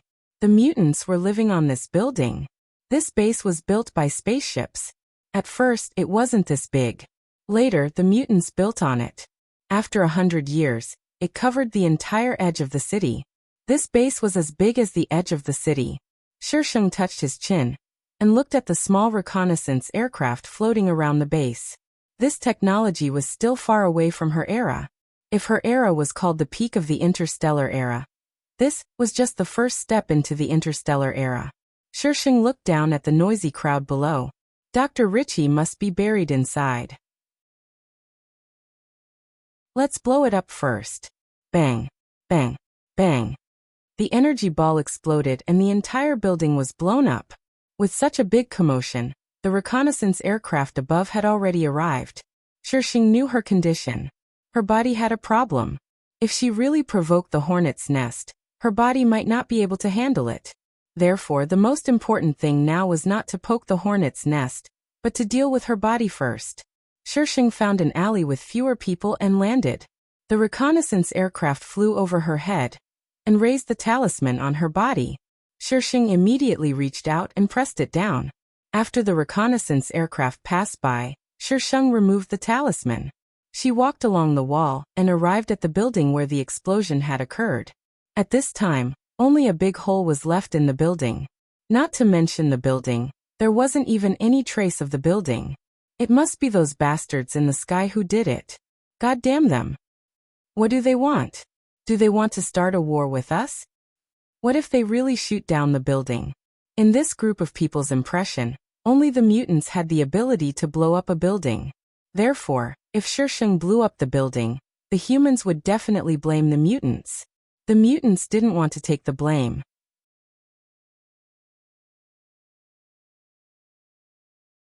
Chapter 1351. Shisheng learned from their discussion that the building was just an ordinary building from the outside. They had no idea what was going on inside. In Jiang Tan's memory, the lab she used to work in was underground. After the xenogeneics attacked, she ran out, and the lab was probably destroyed. These people were probably just looking for a temporary place. If they planned to rebuild the lab underground, Shisheng looked at the big hole. It was at least 10 meters deep. Even if they dug even deeper, the explosion above would still cause them to collapse. The city guards are here. Someone shouted in the crowd. There was a commotion in the crowd. Most of the people started to step back, as if they were afraid of those people. In the crowd, a car stopped. A few men and women in uniforms got out of the car. The city guards were formed after the order at the edge of the city was established. They said they were there to protect the people, but in fact, they were there to pick out the useless or disabled people and send them to the xenogeneics feeding ground. Yes, to prevent the xenogeneics from killing people, the city guards would feed the xenogeneics every month. Just like the people at the edge of the city, they fed the xenogeneics as food. Once the xenogeneics appeared among the humans, the city guards would hunt them down. Anyway, to sum it up, the city guards were not good people. Normal citizens were quite afraid of these people. Whether they lived or died was in the hands of these people. The edge of the city was a large hunting ground. The xenogeneics were the hunters, and the humans were the prey. After a long time, some of the prey did not want to be the prey anymore. They started to think about how they could not be the prey. So, the prey evolved into hounds, and the hounds started to build their own circles. The weakest among the humans became the prey of the hunters and hounds. The strong were respected, and the weak were inferior. The fittest lived, and the fallen died. In this world, the ones who made the rules were the strong. The city guards were the fittest, and the people who depended on the strong were the weak. The people who were fed to the xenogeneics were the fallen. They had lost their faith and hope to live. They could only wait for death. Not everyone could turn from a fallen one into a protagonist or a villain. Most people's thoughts went with the flow. If one person was desperate, many others would be desperate, and everyone would fall into the abyss of despair. Even if someone was willing to help them, they wouldn't believe it. The city guards investigated the scene, but they couldn't figure out what was going on, so they reported it to their superiors. Soon someone cleared the area, and no one was allowed to get close. There was a secret hidden in that building. Of course, these people wouldn't let ordinary prey know about it. Shisheng left along the street. When the original owner was sent to the laboratory, she was 12 years old. Now 5 years had passed, but her impression of the city had not changed much. It was still so dilapidated and old. Many of these buildings were built hundreds of years ago. It was a miracle that they hadn't collapsed. There was a shortage of resources at the edge of the city. All the places that could grow food had been planted with food. Bang! You little bastard, stop right there. A dark-skinned child darted out of the door beside him and ran past Shisheng like a loach. A man ran out of the door and hit the back of the child's head with a stone. The child fell to the ground. Blood flowed out from the back of his head, covering the ground in blood. The man walked to the child and dragged him through the door. How dare you run? If you don't go, do you want me and your mother to go? We gave birth to you to go. If you dare run again, we'll break your legs. The child opened his eyes and looked at Shisheng in despair. Shisheng lowered his eyes and continued walking. People who could give birth here had a higher chance of survival because they could give birth to children. The edge of the city was divided into 12 districts. Each district was responsible for feeding people for 1 month. No one would be caught and fed for the other 11 months. 1 year was enough to give birth to a child. When the child was around 10 years old, he could be fed as food. Many of the women here died in an endless cycle of pregnancy, childbirth, and so on. The population at the edge of the city was not small. The old people, the sick, and the sinners from all over the world were sent here. With generations of reproduction, the population here was at least 60 to 80 million, or even more. It was not that many people. Think about the billions of people outside over the past 100 years. It was not that many people. If a district accepted a large number of people from the outside world, the original resident quota could be replaced by people from the outside world. At first, it was a fair number. Later, naturally, there was a situation where the border was bribed to distribute the population. People from the outside world were not evenly distributed to each district. Therefore, there were obvious differences between the districts. The district she was in now was the 7th district. The person in charge was in this district, so it was considered relatively peaceful. Only a small number of people were born every year. It was also very common for people to give birth to children to replace them. It did not matter if the child was an adult or a child. As long as the child could breathe, it was fine. Shisheng found a place to change out of his dirty clothes. However, there was no water, so he could only continue with his messy hair. There was almost no night at the edge of the city. Even if it was dark, the base light above could illuminate the edge of the city as if it was daytime. The people here lived a boring life. They either worked according to the district or gave birth to children at home. However, people always found joy in pain. There was an underground street in the 7th district. The 7th district was a city. This underground street used to be an underground shopping street. Among the first group of people who came in, a group of people occupied this street. At first, it was to avoid being hunted by mutants. Later, it was gradually developed into a black market. There was a casino, a bar, and even a KTV. However, the equipment was old.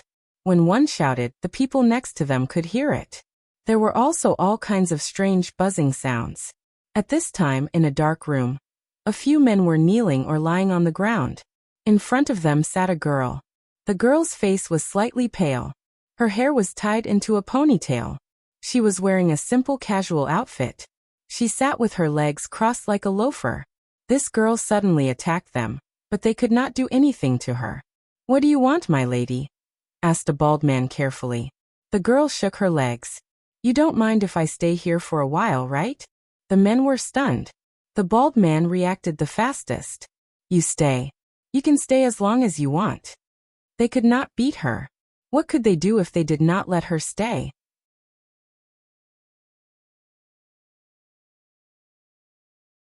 Chapter 1352. The bald man arranged a soundproof room for Shisheng and invited him in respectfully. This was how the world worked. Whoever had a harder fist would be the boss. "Brother Liu, what's the background of this woman?" Underling A saw Lu Shu coming out of the room and immediately asked. Lu Shu touched his bald head and said with a face full of hostility, "How would I know?" A woman appeared out of nowhere to fight with them for territory. "Brother Liu, that woman is quite pretty." Underling B's face was full of wretchedness. He had completely forgotten that he was beaten to the point where he couldn't stand up. "What's the use of being pretty? Can you eat it?" Lu Shu slapped Underling B's body. "Go to the city guards and ask around. This woman is so powerful. Her background is definitely not simple. She might be a wanted criminal." Creak. The door was suddenly pulled open. Everyone immediately turned around to look. A pale face peeked out from the door, and a pair of black eyes stared at them. Lu Shu's scalp went numb, and his bald head felt cold. The girl on the other side opened her mouth and said, "Bring me some water." Lu Shu heaved a sigh of relief. It seemed that she didn't hear it. Luckily, the soundproofing of the room was good. If you don't want this place to be razed to the ground like a few days ago, then don't have any bad ideas. The pale face disappeared from the door, and the door was closed. Underling A looked at Lu Shu with a dumbfounded face. "Brother Liu, what does she mean? There was only one place that was razed to the ground a few days ago. This couldn't have been done by her, right? She can't be a mutant, right?" Underling B's body trembled. "I heard that a mutant was found in the 10th district. It can peel off our skin and put it on their bodies. It's so disgusting." "I heard about that too, but I heard that their intelligence isn't high. Although they can disguise as us, once they talk to people, they will be exposed." "The one inside. How does she look like someone with low intelligence?" Underling A retorted. Lu Shu habitually touched his head. "Enough, go and get some water." Then, "Brother Liu, Are we still going to the city guards? Underling B asked carefully. Go where? Are you looking for death? Lu Shu slapped little brother B's head and said resentfully. Before we figure out her background, don't act rashly. Little brother B felt wronged. Didn't you say that you wanted to go?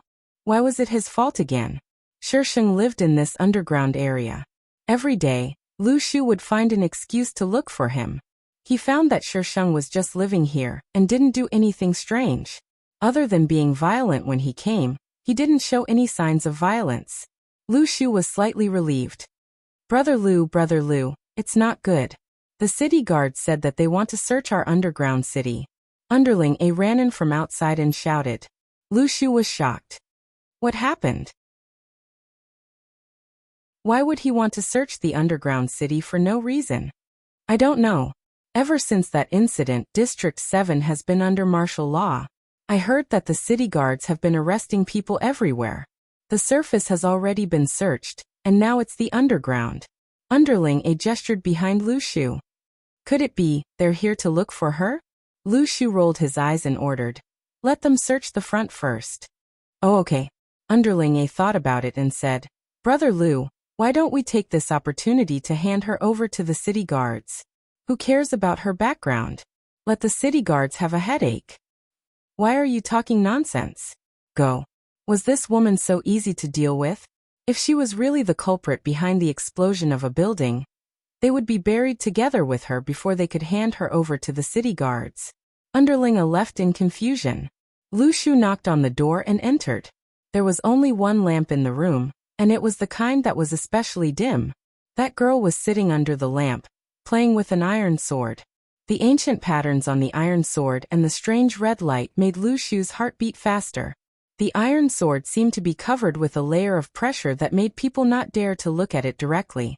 He quickly looked away.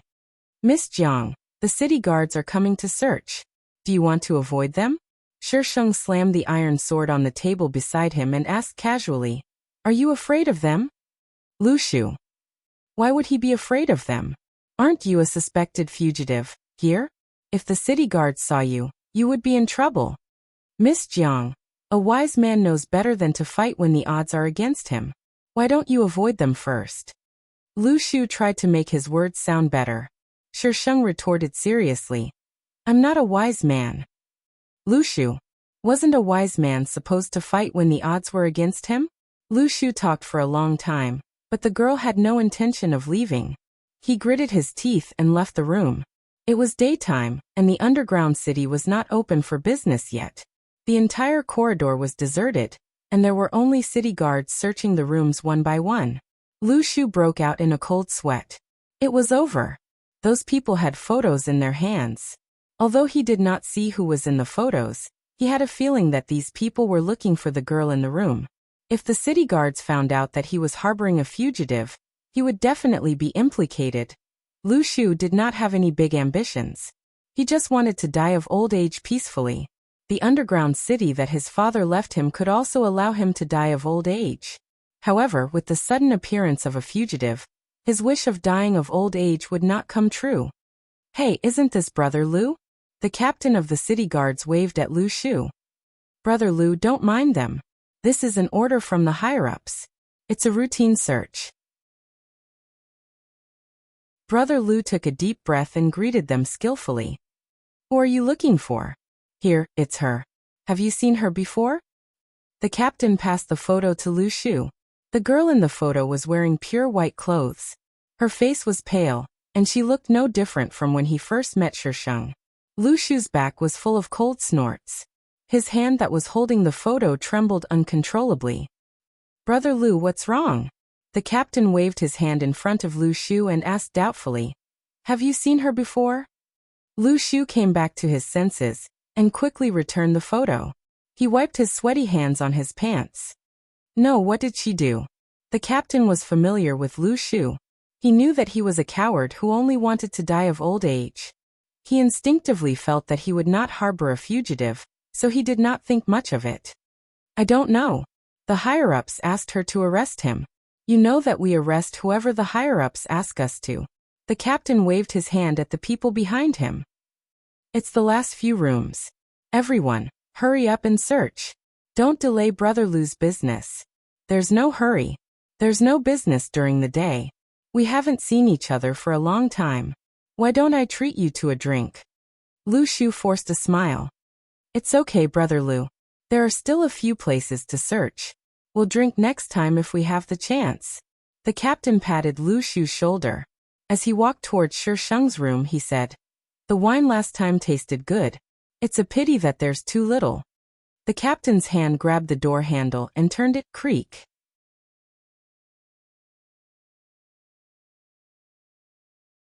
Chapter 1353.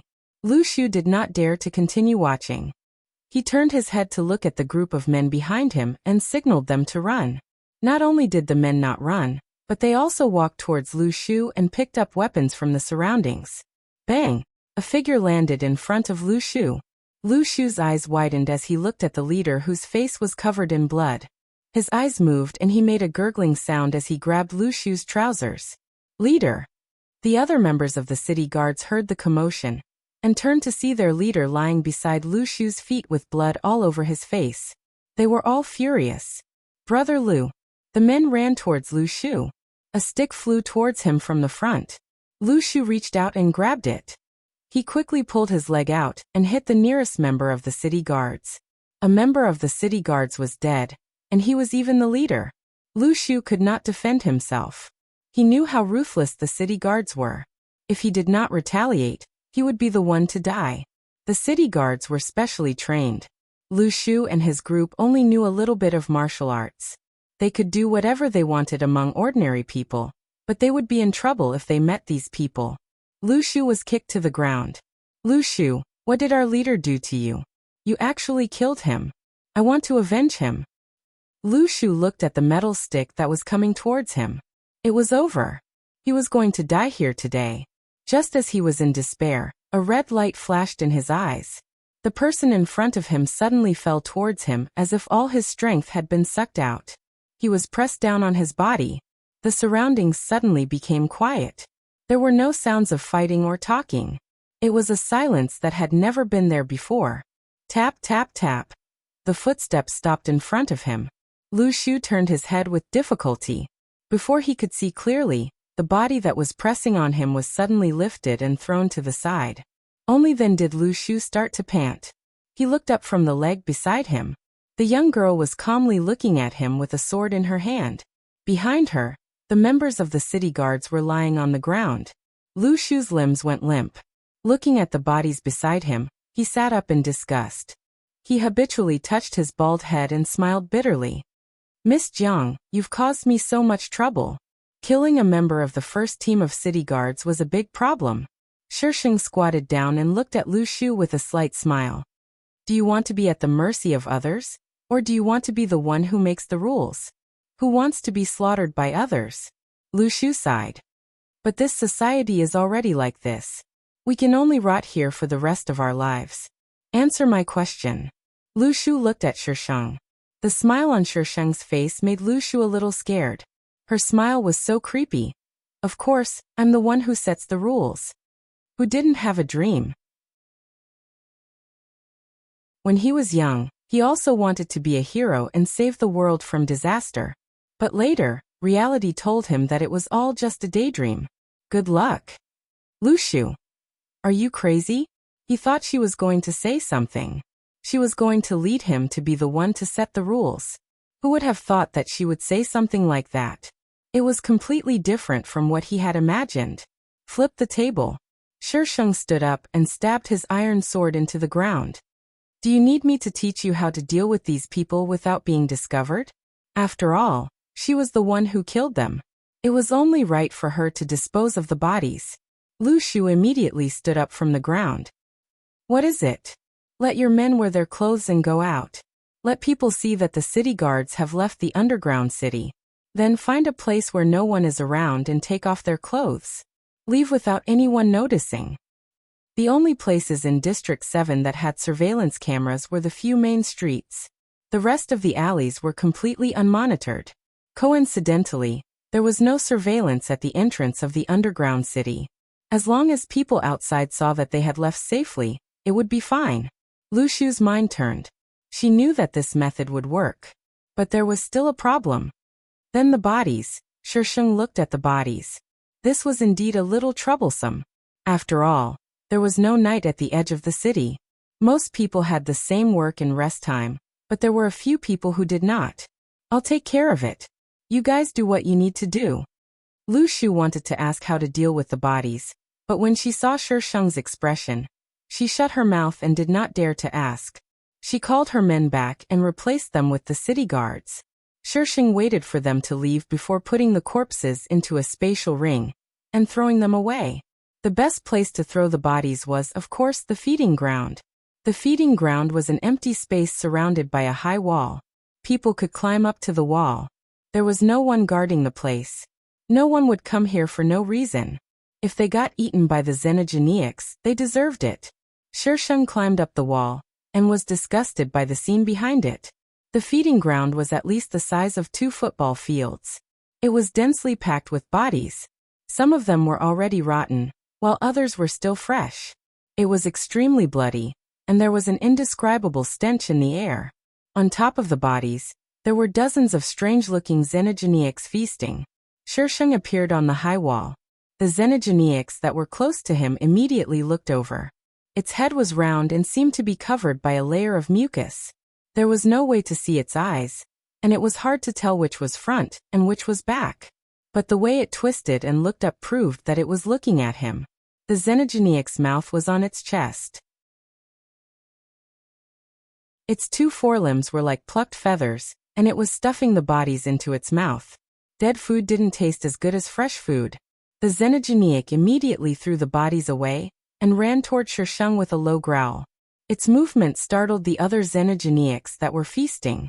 They all ran toward Shisheng. It was a spectacular scene. Shisheng was speechless. Cat biscuits. You don't eat the ones that can't run. Why do you have to eat the ones that can run? One of the xenogeniacs could fly. The xenogeniacs in front of it were still running. It flew up and pounced on Shisheng. Shisheng wondered how the xenogeniacs that were feeding the xenogeniacs didn't attack them. As this thought flashed through his mind, the xenogeniacs were already in front of him. OF*CK. Don't come over. Where's I's sword? When Shisheng finished dealing with the disgusting xenogeniacs, all the bodies in the feeding ground disappeared, including the xenogeniacs. Buzz buzz buzz. The reconnaissance aircraft in the sky noticed the anomaly. They lined up and flew toward the feeding ground. Shisheng shot them down one by one. The reconnaissance aircraft didn't have the ability to attack. They were only used for surveillance.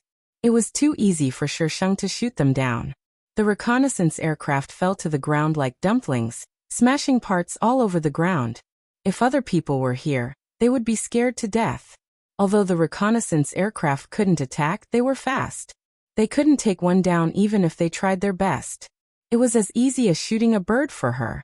When all the reconnaissance aircraft in the area were gone, Shisheng slowly went down the high wall. The food in Division 7 was gone. Dozens of xenogeniacs also disappeared mysteriously. They lost so many reconnaissance aircraft. The xenogeniacs army was not happy. That night, Division 7 was surrounded by xenogeniacs. Some xenogeniacs even attacked humans. Division 7 was in chaos. Asterisk 2017. 04. 20 Book Review Section Cherub Steamed Bun Hashtag asking for soapword flavored votes today Hashtag it's Friday again. Asking for votes.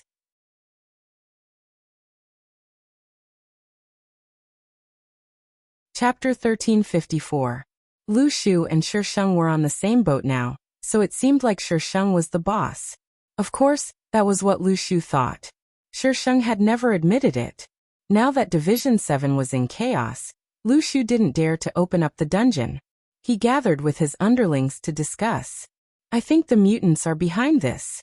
They want to use this opportunity to attack us. If we had the ability to take down their reconnaissance aircraft, we would have kicked them out of the Milky Way long ago. What if a fight really breaks out? The mutants were so powerful. How could they win? Lu Shu touched his bald head and glanced at Shisheng. She seemed to be listening to their conversation, but at the same time, she seemed to be daydreaming.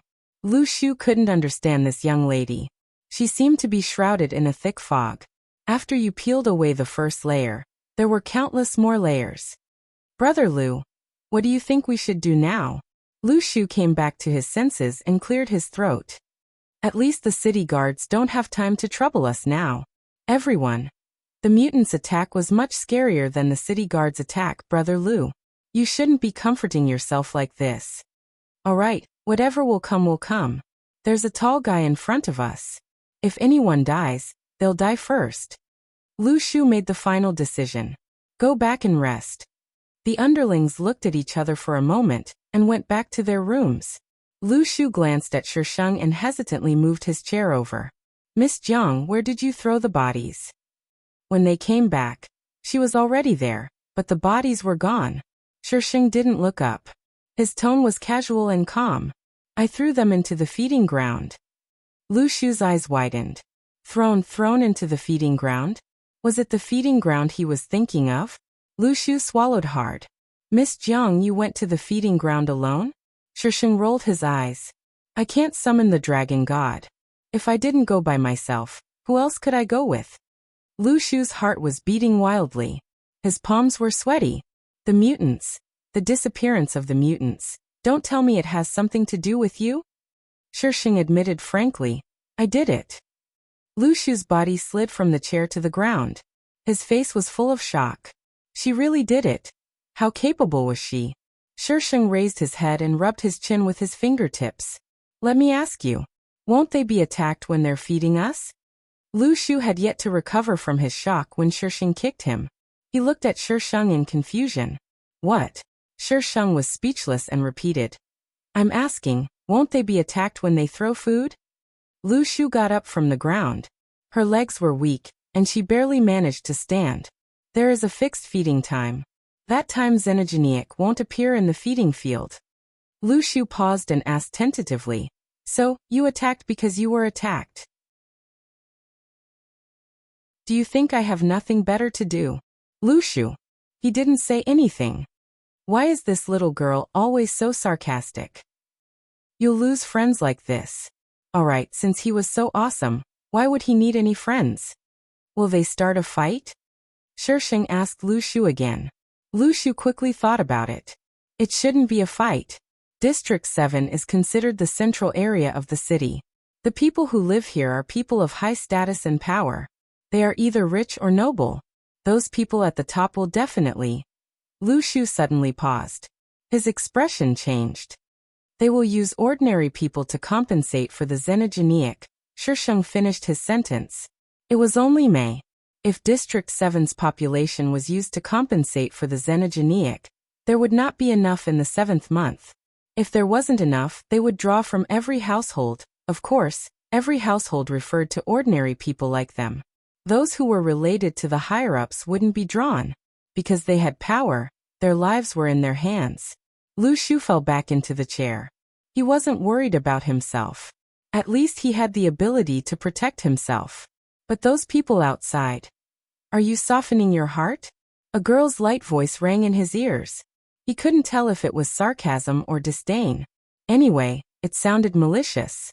Every word was like a sharp thorn that pierced deeply into his heart. Shisheng pursed his lips and said calmly, You can't even live well. What right do you have to soften your heart? You should live a decent life first. Lu Shu suddenly shouted, I'm living a good life. After shouting, Lu Shu realized that he had lost his composure. He muttered, I'm living a good life. Is that so? Shisheng ignored his sudden outburst. If you really think you're living a good life in this dark underground city, I have nothing to say. Shisheng stood up and knocked on the chair with his fingertips. If you're just dreaming but don't take a step forward, then you're just daydreaming. Lu Shu's emotions were a bit out of control. He stared at Shisheng like a disgruntled youth. This is how the world works. I'm not you. I'm not as strong as you. I've already done my best to survive. Dreams and whatnot were just dreams when he was young. Only when he grew up did he realize that reality was life. She was powerful and could blow up a building. Killing people was a piece of cake for her. She didn't even care about mutants. But he was different. He was just an ordinary person. What could he do? Shisheng shrugged. He didn't say anything else and went back to his room. Lu Shu stared at the door for a long time. He suddenly pounced on the door and knocked.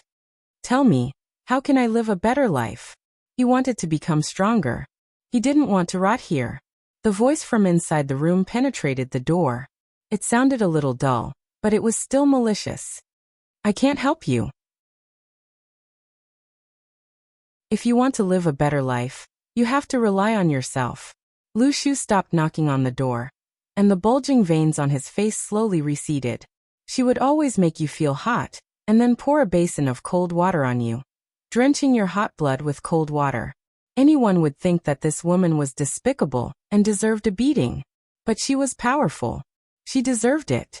When Lu Shu woke up the next day, he found that Shisheng had already left. There were a few gold bars on the table. There was a note under the gold bars. Room fee. Keep the change. There was no currency at the edge of the city. It had already returned to the most primitive barter. But gold bars were useful. Gold bars could not only be used to bribe the higher-ups to get a good position, but they could also be used to bribe the people guarding the border. Although they couldn't leave, they could get a lot of things from them.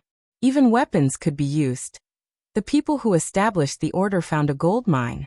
They brought people to excavate it, and traded weapons with the people guarding the border. That was how the current political system was formed. Lu Shu held the gold bars and trembled slightly. The cold gold bars were burning hot.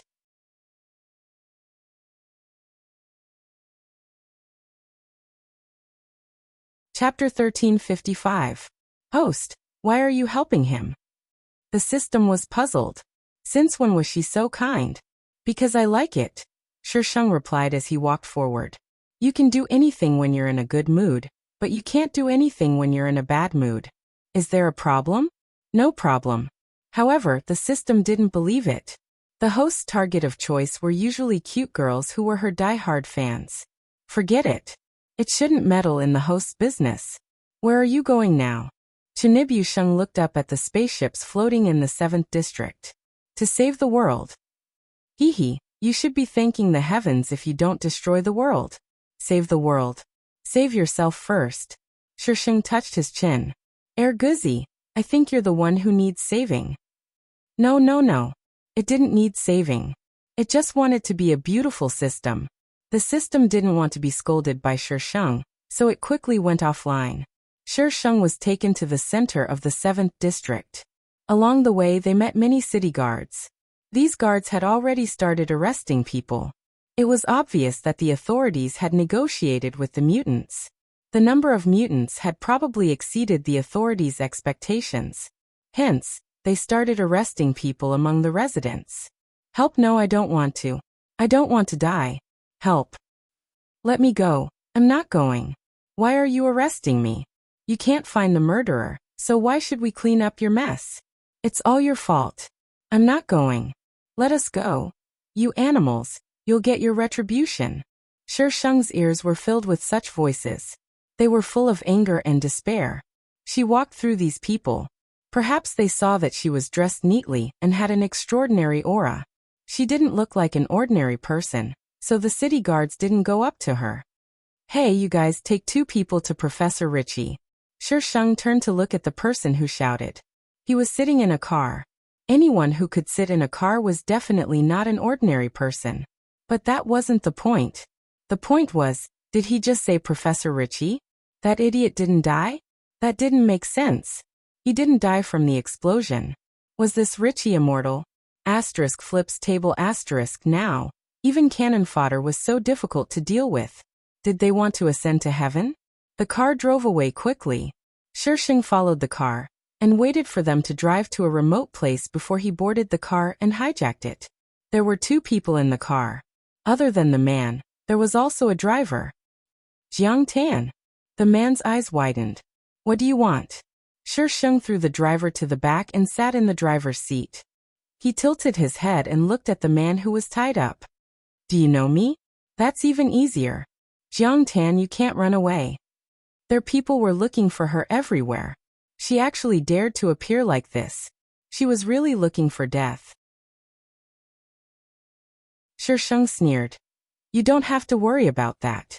Anyway, you can't run away now. The man choked. Shisheng started the car and drove to a more remote place. After pasting talismans around the car, he pulled the man out of the car. I'll ask you a few questions. Answer them obediently, and I'll let you die a quick death. The man sneered. I'll die whether I answer or not. Why should I answer? Shisheng's lips curled into a smile filled with malice. Because I'll make you wish you were dead. Her voice was gloomy, like a devil's voice from hell. It made people shiver from the bottom of their hearts. You, Shisheng took out the iron sword and pointed it at the man's chest. Do you believe that you won't die in the end even if I stab you into a sieve? Humph, kill me if you can. I won't say anything. The man's face was unyielding. Okay, I'll fulfill your wish. This was not me who wanted to kill him. This was his own request.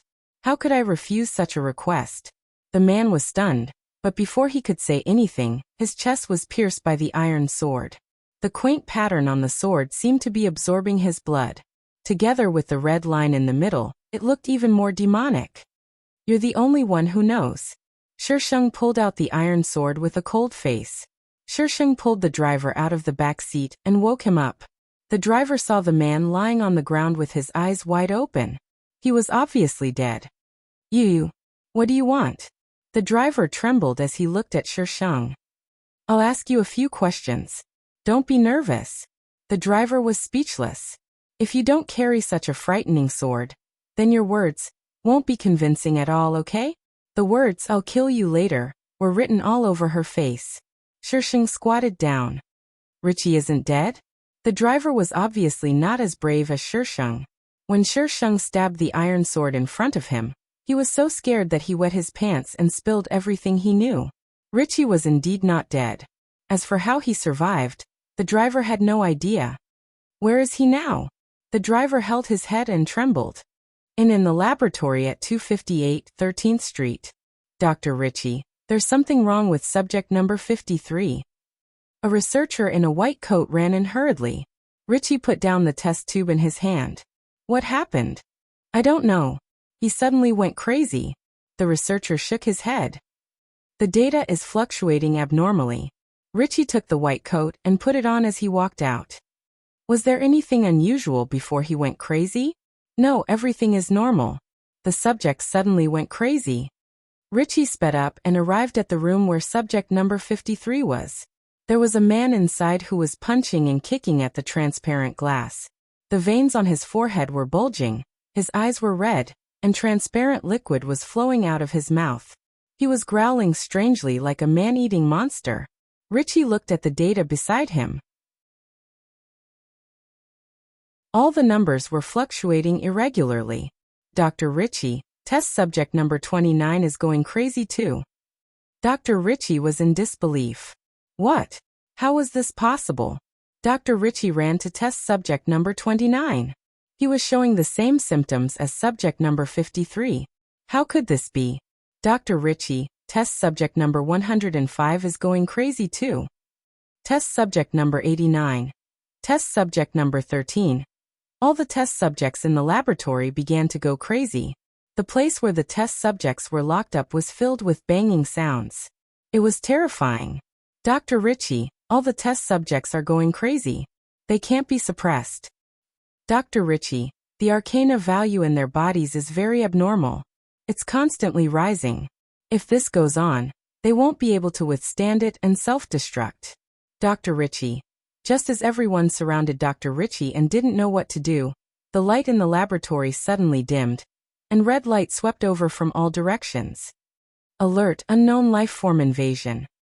Alert, unknown life form invasion. Unknown life form? Mutants. This was the thought that flashed through everyone's mind. They had been attacked by mutants once, and that attack almost let the most important test subject escape.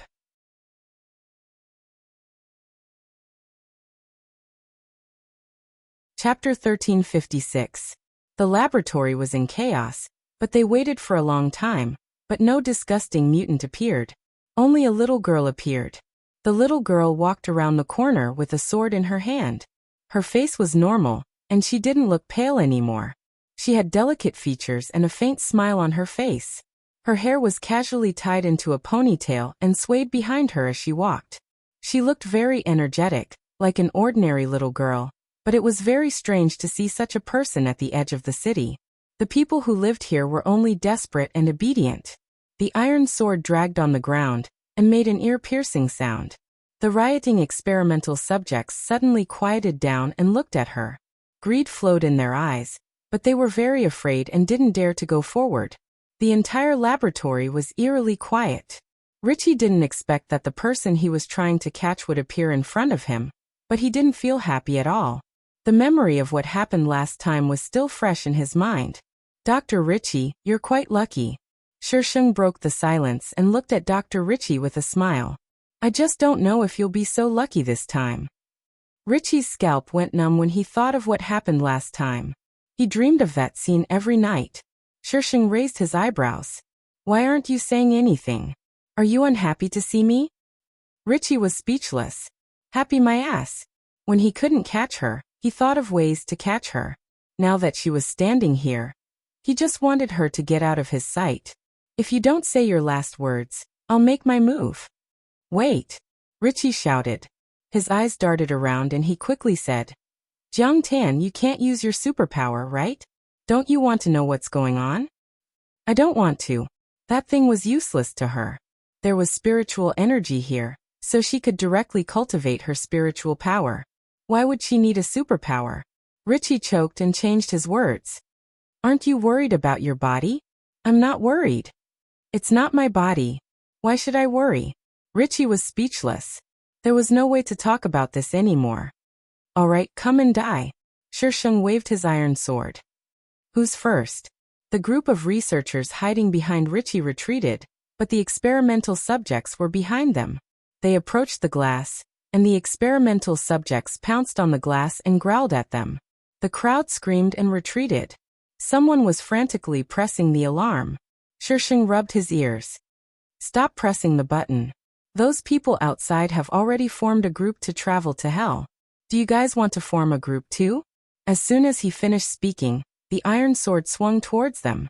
They screamed and ran deeper into the laboratory. Richie wanted to take advantage of the chaos to escape. However, Shisheng was here to kill Richie. How could he let him escape? Shisheng stood in front of Richie and smiled, but his eyes were cold. Dr. Richie, why are you running? Didn't you want to catch me? Shisheng kicked Richie, and Richie crashed into the glass room behind him.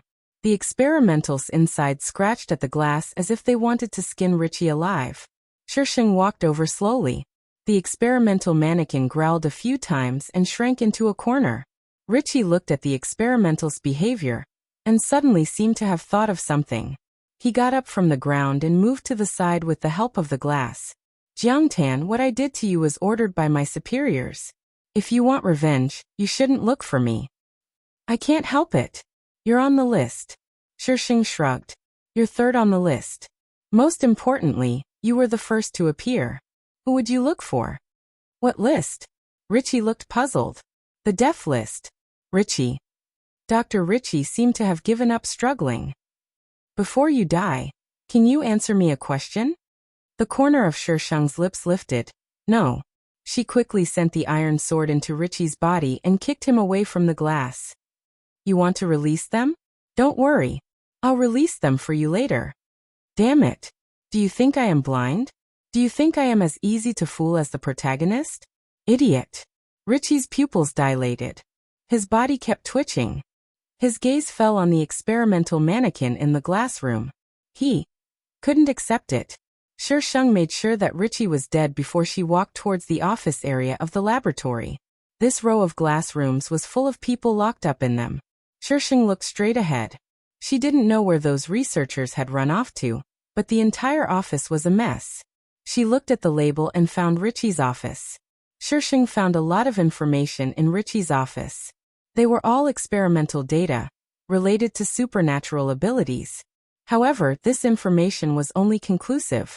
She couldn't figure out how these people got their supernatural abilities. She couldn't deduce how it was related to her. Shisheng turned the office upside down. Finally, she found a safe on the wall. Shisheng raised his sword and hacked at it. There was a stack of information and a laptop in the safe.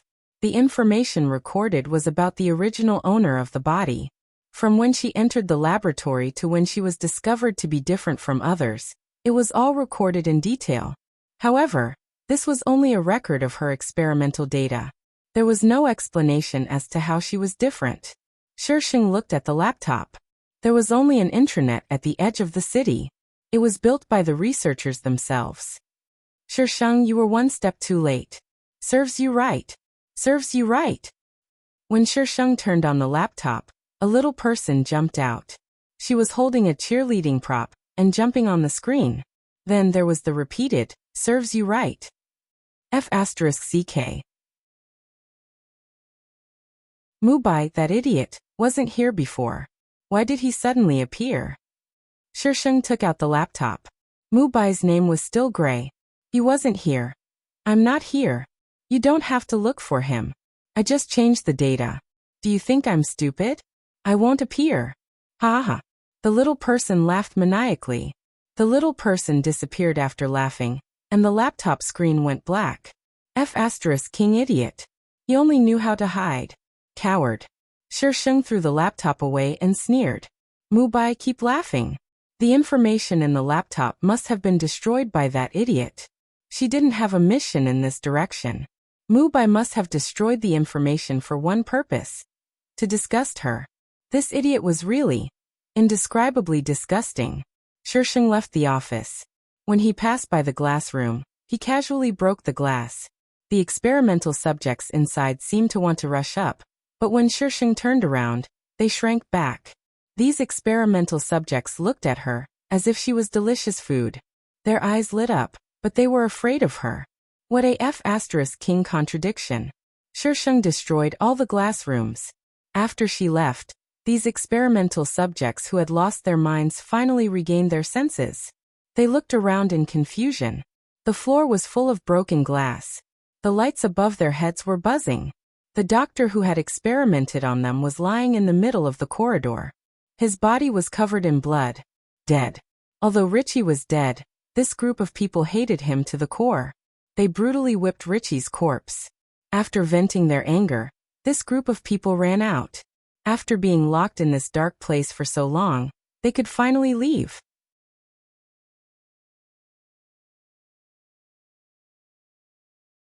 Chapter 1357. Inside the administration building in Division 7. The Xenogeniacs surrounded the administration building.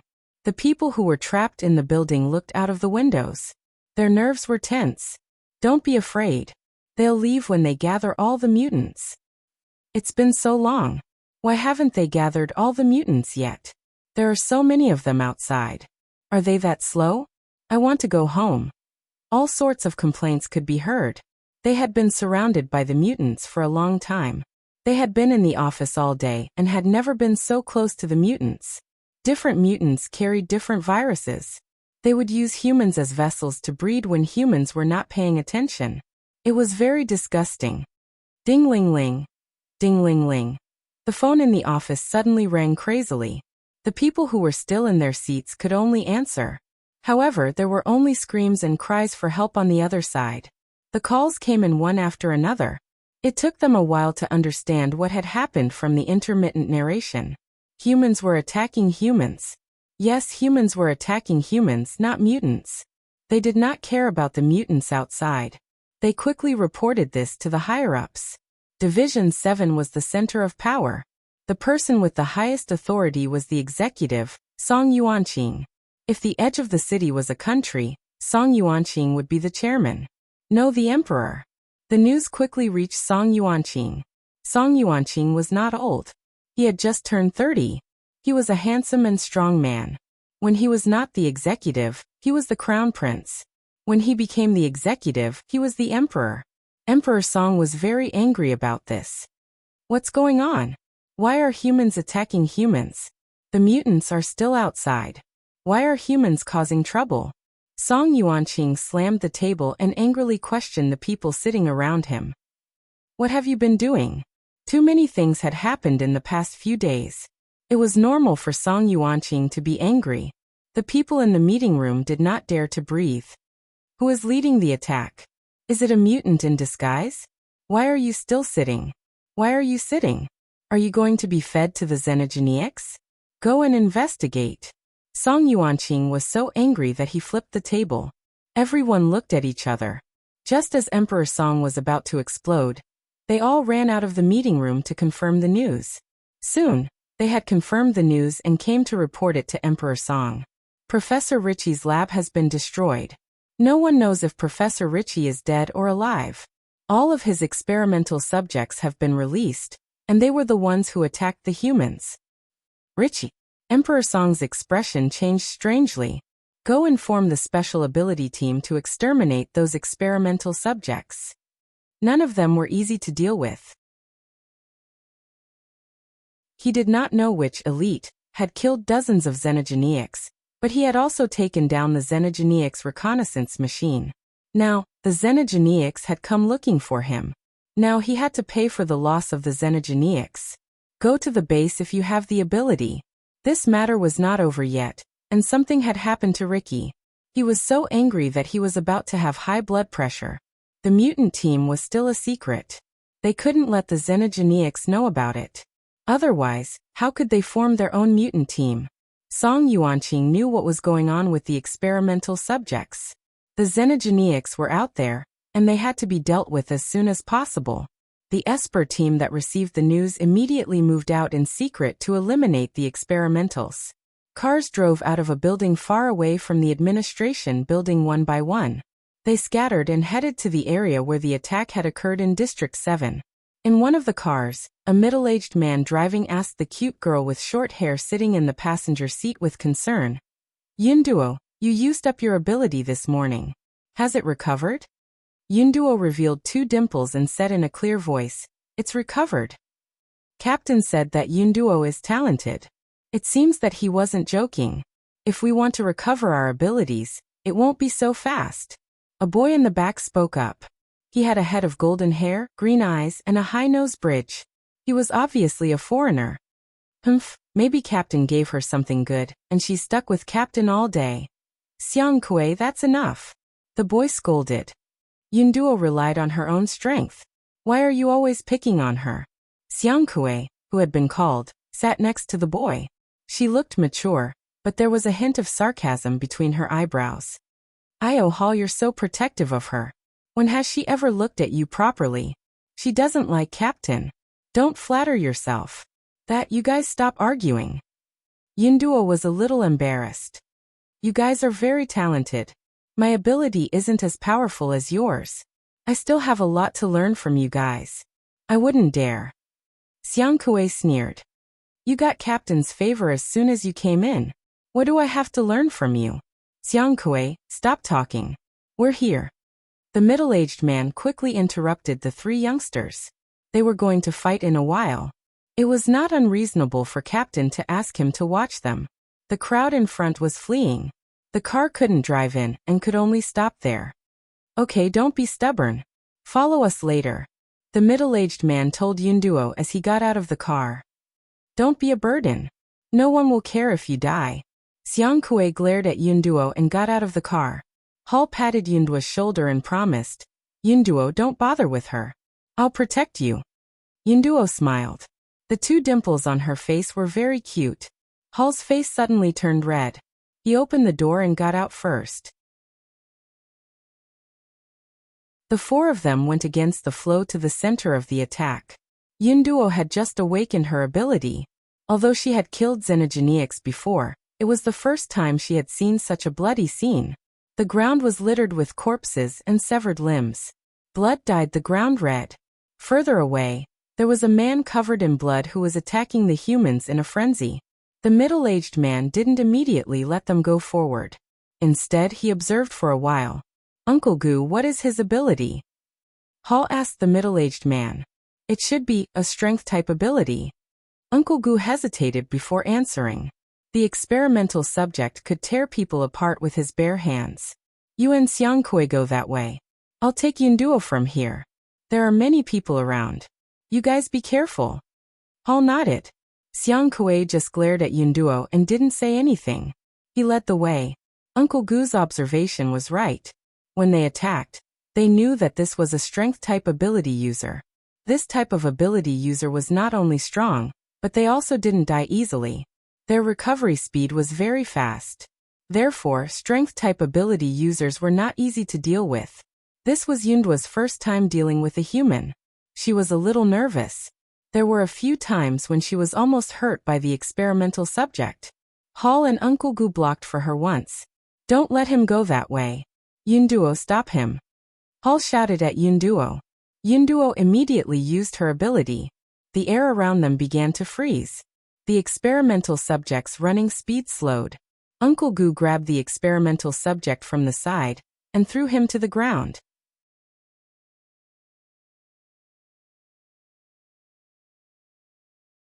Chapter 1358. Just as they were about to subdue the experimental subject, a figure suddenly appeared from the alley in the distance. There was a large group of mutants chasing after him. They were not mistaken. It was a mutant. A large group. The entrance of the alley was like a crack that had been torn open. Mutants swarmed out from inside. The scene was extremely spectacular. And in front of the group of mutants was none other than Sheng. Sheng was also very innocent. This group of beasts suddenly appeared and chased after her without saying anything. She killed a group, but who knew that another group would appear?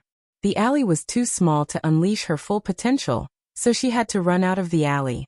Who knew that she would meet the female lead under such circumstances? It was indeed the plot's fault. Sheng ran to a more spacious place and immediately turned around. He waved his iron sword. Red flowers appeared in the air where the blade brushed past. They spun around the blade twice and suddenly expanded, attacking the mutants in the distance. Cloud's team of 4 watched as a large group of mutants was affected by the strange wreath. They were scattered and unable to resist. It was as if they were watching a legendary blockbuster. They had heard that the most powerful mutant could only kill 5 mutants at a time. She had killed a group of them. It was so easy to kill a group of them. What kind of power was this? Sheng thought that there were no more mutants behind them. Who knew that there were still black mutants rushing towards them from the depths of the alley? Sheng put away his sword, turned around and ran. Kill the female lead first. Sheng ran between them. The experimental subject lying on the ground suddenly got up, knocked Uncle Gu aside, and ran after Sheng. The two quickly disappeared around the corner. Rumble. The sound coming from the box frightened Uncle Gu. He rushed to the 3 people who were still in a daze. Run. Sheng looked at the experimental subject squatting beside him and scratched his chin. No, why are you following me? The experimental subject had returned to normal. He shook his head with a simple and honest expression. I don't know. I just want to follow you. Sheng. He had been following her since they came out of the street just now. He was actually not slower than her. At first his eyes were red, but when she squatted on the roof, his eyes had returned to normal. Why was this guy following her instead of going to the news agency? There was no meat to eat. Down the street, Cloud and the others had arrived. The xenogenics behind them were like a flood. The road was concave, and Sheng's roof was at the bottom of the concave. What was even more unfortunate was that this was the back of the corridor, and there was no way to go upstairs. Therefore Yunduo and the others were trapped. Hurry up and climb up. Hall pointed at a pipe beside him, and let the Cloud climb up. She's up there.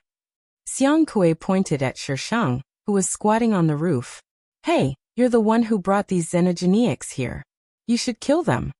She was so powerful that these xenogenics were just a piece of cake for her. I'm sorry, my skill is still on cooldown.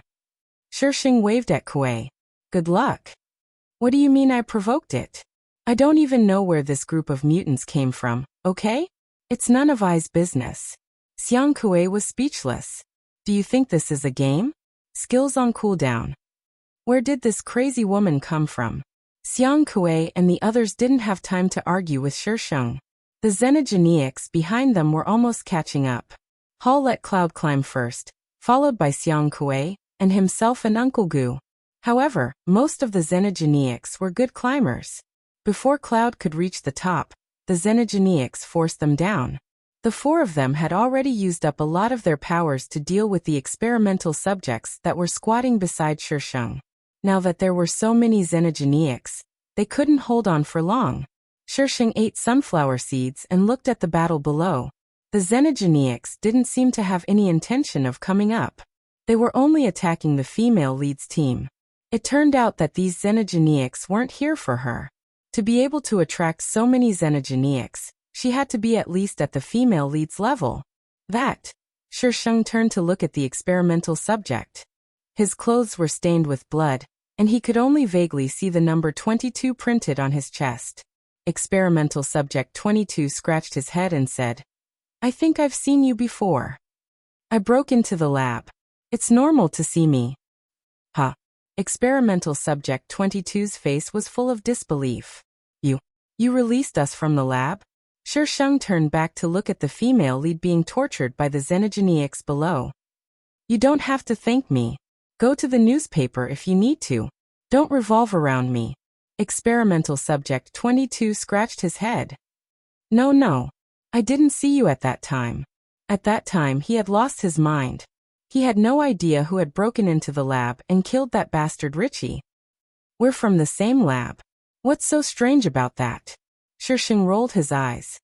"The same lab?" Experimental subject 22 repeated this sentence several times. Suddenly he slapped his forehead. "Your name is Jiangtan, right?" Shisheng cracked sunflower seeds. "Yes. Is there a problem?" Experimental subject 22 shook his head. "No. I just didn't expect you to be alive." Shisheng rolled his eyes. "If I wasn't alive, would you have come out?" "That's true. When I first saw you, you were tied to an operating table with tubes all over your body. If I hadn't heard them say that you were still alive, I wouldn't have believed that you were still alive." "That's right," Lin Sanjiu said. Shisheng searched through the host's memories, but couldn't find this memory. However, there was a period of time when the host was often in a daze. There would always be some inexplicable puncture marks on her body. It seemed that those people had drugged her. Shisheng was a little interested. He gave a handful of sunflower seeds to experimental subject 22. What were they doing to Jiangmi? Experimental subject 22 was flattered and took it. "I don't know. There were many people surrounding you. I didn't stay there for long before I was moved to another room." He frowned and paused. "But I heard someone say that your supernatural ability was unstable, and that you needed more drugs to stimulate it. I didn't understand what they said after that. That was the first time I heard the word supernatural ability. The people who came in with me were injected with a kind of serum. They said that they could awaken supernatural abilities." Experimental subject 22's eyes were full of hatred. "I failed to awaken my supernatural ability. They locked all the people who failed in one place. They didn't allow us to go out or contact the outside world. We became guinea pigs. When they needed people to do experiments, they chose from these people." "That's quite pitiful." Shisheng sighed. Experimental subject 22. She was in a worse situation at that time. Who was the pitiful one here? Shisheng supported his chin. "That's not right. How could they let you see me?" According to the settings, this experiment was absolutely confidential. Richie couldn't let ordinary people see her. Even those who had awakened their supernatural abilities didn't know where they came from. "Yes. You were separated by a curtain. But when I went in, someone happened to come out. When the curtain was lifted, I saw you. Because your condition really left a deep impression on me, so it's hard to forget." Shisheng looked at him suspiciously. Although it made sense, there were still some suspicious points. She held the sunflower seeds and didn't talk to experimental subject 22 anymore.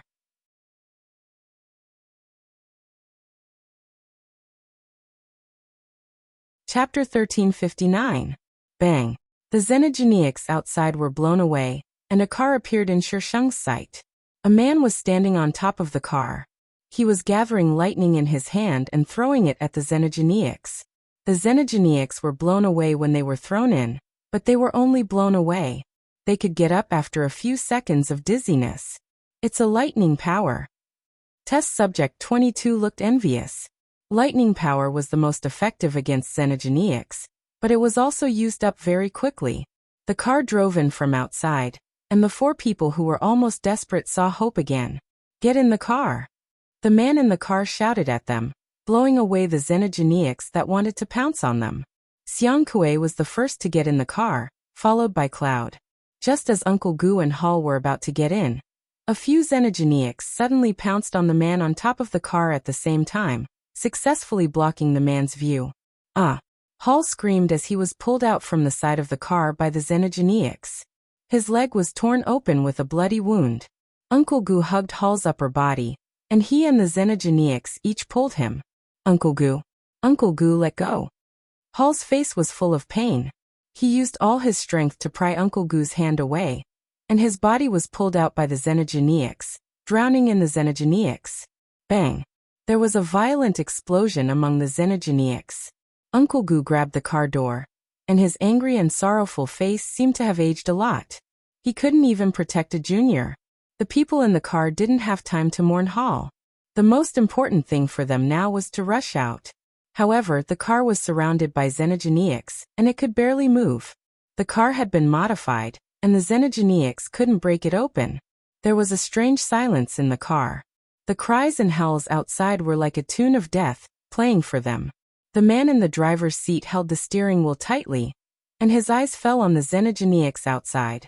The cold light was like a sharp blade, piercing into their bodies.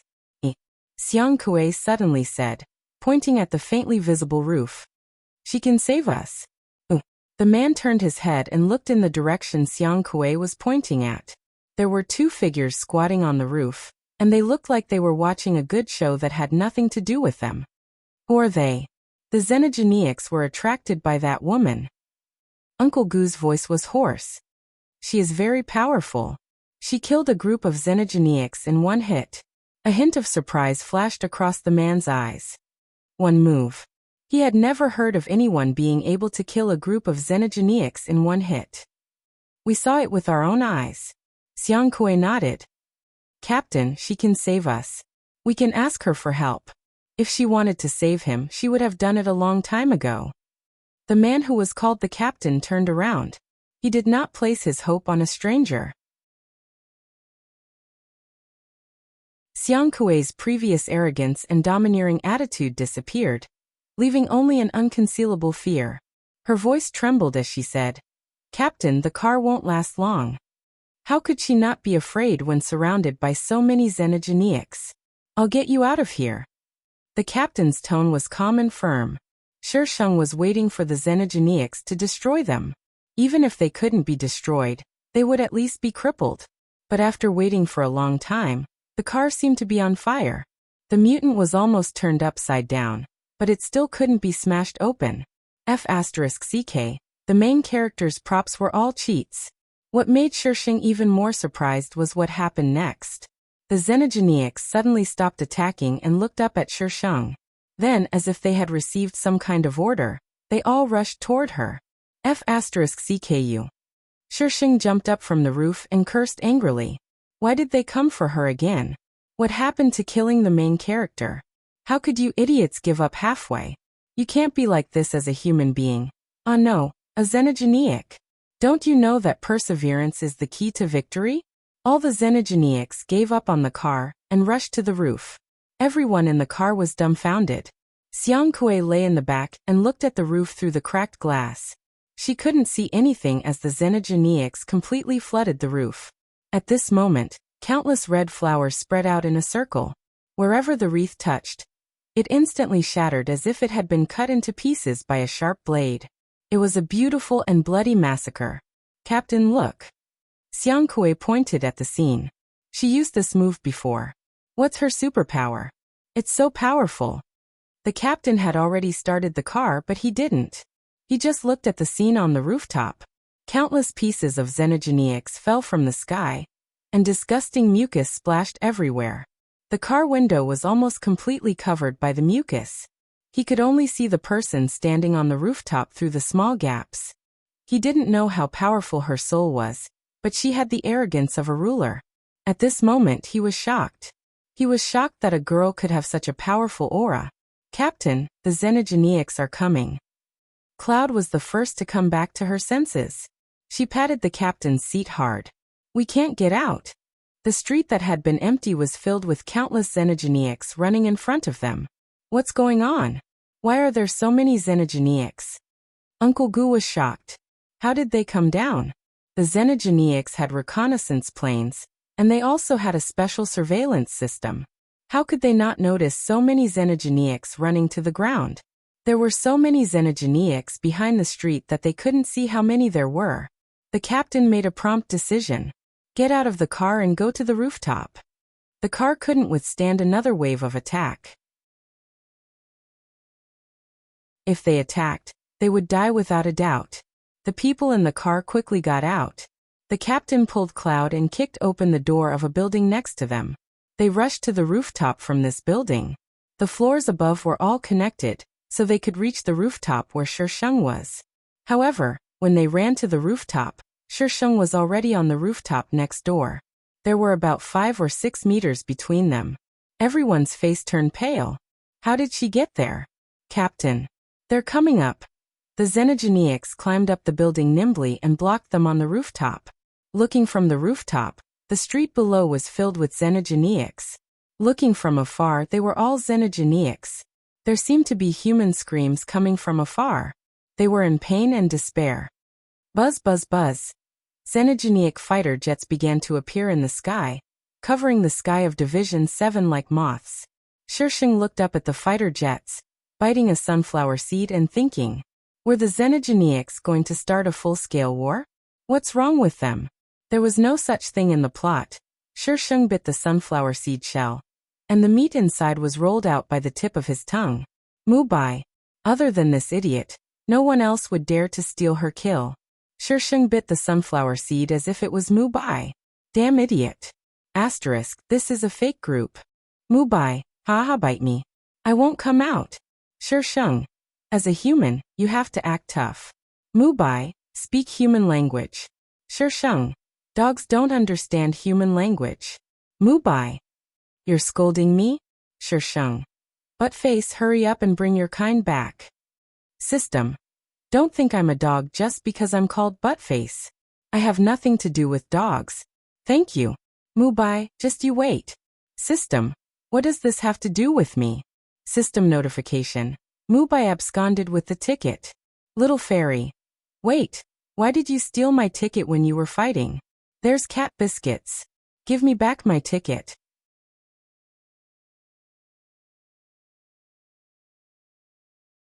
Chapter 1360. The mutants didn't attack them immediately. Instead, they surrounded them. A few fighter jets descended from the sky. A mutant who looked like a dog jumped out of one of the fighter jets. Putting on airs was just an adjective. He really looked like a human dressed in a suit and leather shoes. He was quite good-looking. Mr. Jishio, I've heard a lot about you. The mutant reached out his hand to the captain. Jishio ignored him. His eyes were cold and calm. What do you want? Nothing. We just want to invite Mr. Jishio, Miss Yun Duo, and... The mutant's eyes drifted to Shisheng in the opposite building. Miss Jiang Tan will be our guest at the base. Jiang Tan? Yun Duo turned to look at Shisheng. She's Jiang Tan? They hadn't seen each other for a few years. The little girl from back then had grown into this. She knew that her parents wanted Jiang Tan to replace her. At that time, she and Jiang Tan were quite close. She had objected, but her parents still replaced her with Jiang Tan behind her back. By the time she woke up, everything was already set in stone. After that, she kept asking about her, but her parents told her that Jiang Tan was dead. Since then, she had always thought that she was dead. Jishio didn't like the name Jiang Tan. He had never heard of it. Is this how you invite people to be your guest? The mutant smiled politely. I'm sorry to make Mr. Jishio uncomfortable, but this fully shows our sincerity in inviting you. Boom. There was a sudden explosion in the sky. A fighter jet hit the ground with fire. The mutant looked at Shisheng on the other side. Shisheng was still holding his sword. He smiled brightly at the mutant. Sorry, I just wanted to see if it could withstand a poke. It turns out that the quality of your fighter jet is not good enough. I didn't even use my strength to poke it down. The mutant. Everyone. This was the mutants' fighter jet. Although it wasn't their best fighter jet, it was far more advanced than their technology. She actually said that the quality was not good enough, and she didn't even use her strength to poke it down. Although they felt that she was too arrogant, looking at the fighter jet that had been poked down, they could only remain silent. After all, she really did poke it down. Yin Duo didn't know how to describe her feelings. It was a little complicated and a little panicky. She didn't know what had happened while she was in the lab, but she was strong now. She was so strong that even the Xenogeneics were afraid of her. Shisheng put down his iron sword and looked at the pretentious mutants. He asked calmly, "You want to invite me to be your guest?" The mutant wiped the awkwardness off his face. "Yes. Do you have time, Miss Jiang Tan?" Shisheng smirked. His voice was suddenly filled with malice.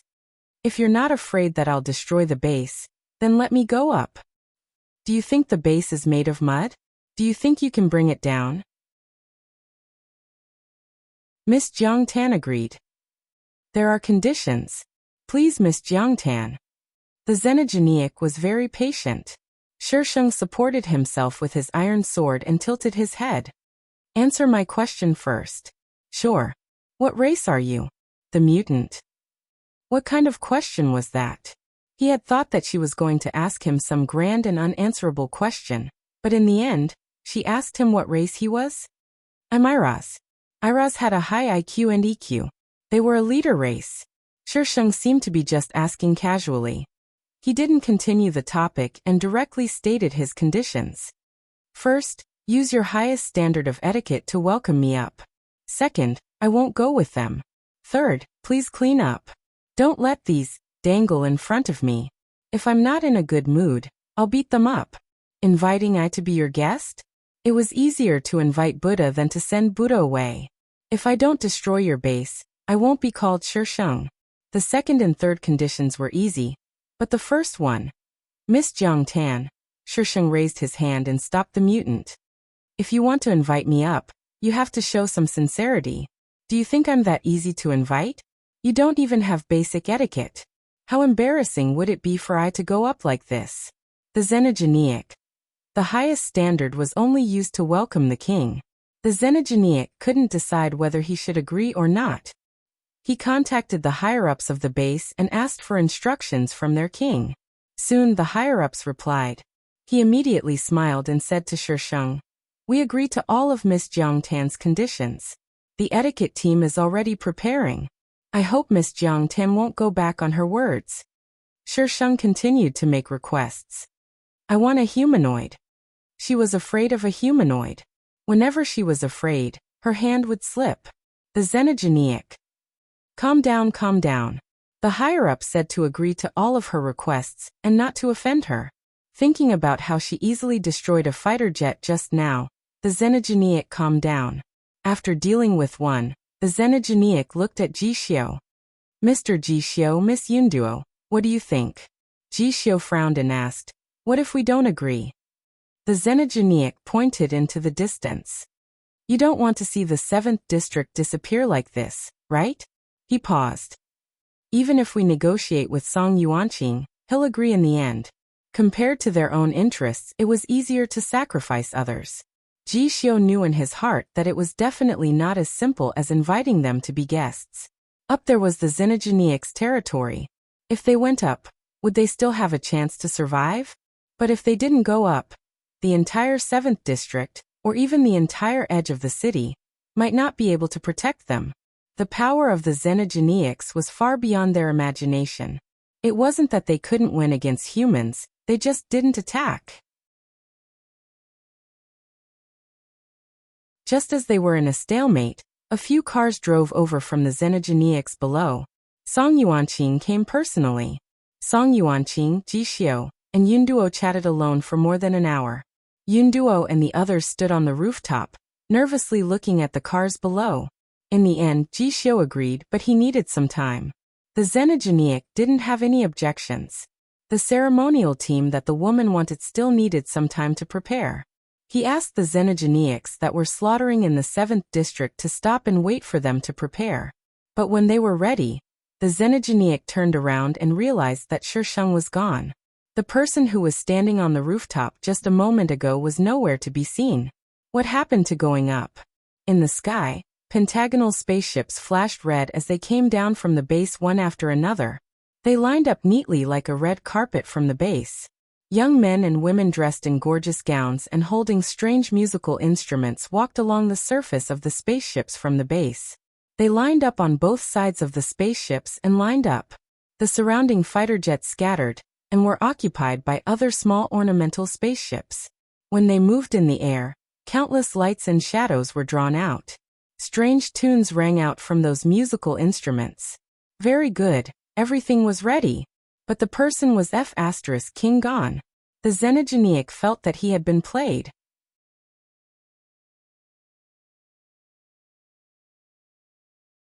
Chapter 1361. Just as the mutant was about to go berserk, Shisheng appeared from the rooftop. You're not done yet? Are you going to ask for some food?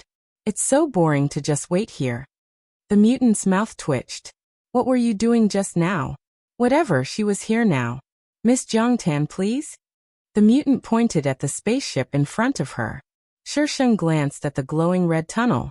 You want me to walk up? The mutant. What else? Should I carry her up? Shisheng gestured. It's so far away. You want me to walk up? Prepare a car for I. Although the base wasn't far from the ground, it was actually very far away. It would take at least 1 or 2 hours to walk up. The mutant. No, he couldn't keep his smile. How could there be such an insatiable human? She didn't take them seriously at all. Song Yuanqing and Ji Xiu stood together. He stared at Shisheng gloomily. You guys go up and try to stay close to Jiangtan. Don't be too far away from her. Why? Ji Xiu didn't understand. Who was that woman? Haven't you noticed that they're afraid of her? You'll be safer if you stay with her. Besides, Song Yuanqing didn't continue. Just listen to me. She won't hurt you. I'm afraid she won't be willing to go with us. Ji Xiu looked at the mutant. She had watched them being attacked by the mutants coldly. If the mutants hadn't suddenly attacked her, she would have watched them die. It was the first time Ji Xiu saw such a cold side of a woman. Take this. Song Yuanqing handed Ji Xiu a small bottle. The thing inside can increase your superpower to the highest level, but the consequences are severe. Don't use it unless it's necessary. Ji Xiu was a good seedling, but if he didn't go, Division 7 would be destroyed. Song Yuanqing had to sacrifice Ji Xiu. How could Ji Xiu not understand this logic? This was the right of those in power. Song Yuanqing patted Ji Xiu's shoulder. Take care. Take care? If he went to Xenogeniac territory, how could he take care of himself? When the Shisheng was satisfied, Ji Xiu and Yin Duo boarded the spaceship and left for the base from the other side. Don't be afraid. Ji Xiu held Cloud's hand. Yin Duo's palms were full of sweat. Can we survive? Ji Xiu's gaze was firm. Yes. Yin Duo tilted her head. The transparent glass reflected her pale and helpless face. She was about to step into an unknown world. Through the glass, Yin Duo's line of sight fell on a place further away. A silver car was moving forward rapidly in the red light. The scene was spectacular and magnificent. Jiangtan. Cloud looked away and asked Ji Xiu. Captain, do you know this Jiangtan? No, I don't. He had never heard of this name, but judging from Song Yuanqing's attitude, this Jiangtan probably had some background. Yin Duo was not very surprised. Jiangtan was so powerful, but no one had mentioned her. It proved that those people had deliberately hidden her. Ji Xiu squeezed Yin Duo's hand, forcing her to come back to her senses. Try not to be too far away from her when you go up. Ji Xiu felt that Song Yuanqing would not say this for no reason. In that case, they might as well give it a try. After all, she was a human. However, when their spaceship arrived, Shisheng was long gone. Only the mutant was standing outside waiting for them. Looking at the base from below, they could only feel the size of the base. Now that they were standing on top of the building, they felt shocked. Every object and every building was like a science fiction movie. This was a product of their civilization. The mutant was still in human form. He waited for Ji Xiu and Yin Duo to look around before saying, Mr. Ji Xiu, this way please. Where's Jiangtan? Ji Xiu asked directly. Miss Jiangtan lives in a different place from Mr. Ji Xiu and Miss Yun Duo. We want to live in the same place as her. Ji Xiu interrupted him. You invited us here as guests. Can't you do this as a guest? The mutant was in a difficult position. Mr. Ji Xiu, Miss Jiangtan clearly stated that she would not live in the same area as you. Ji Xiu. What kind of person was this?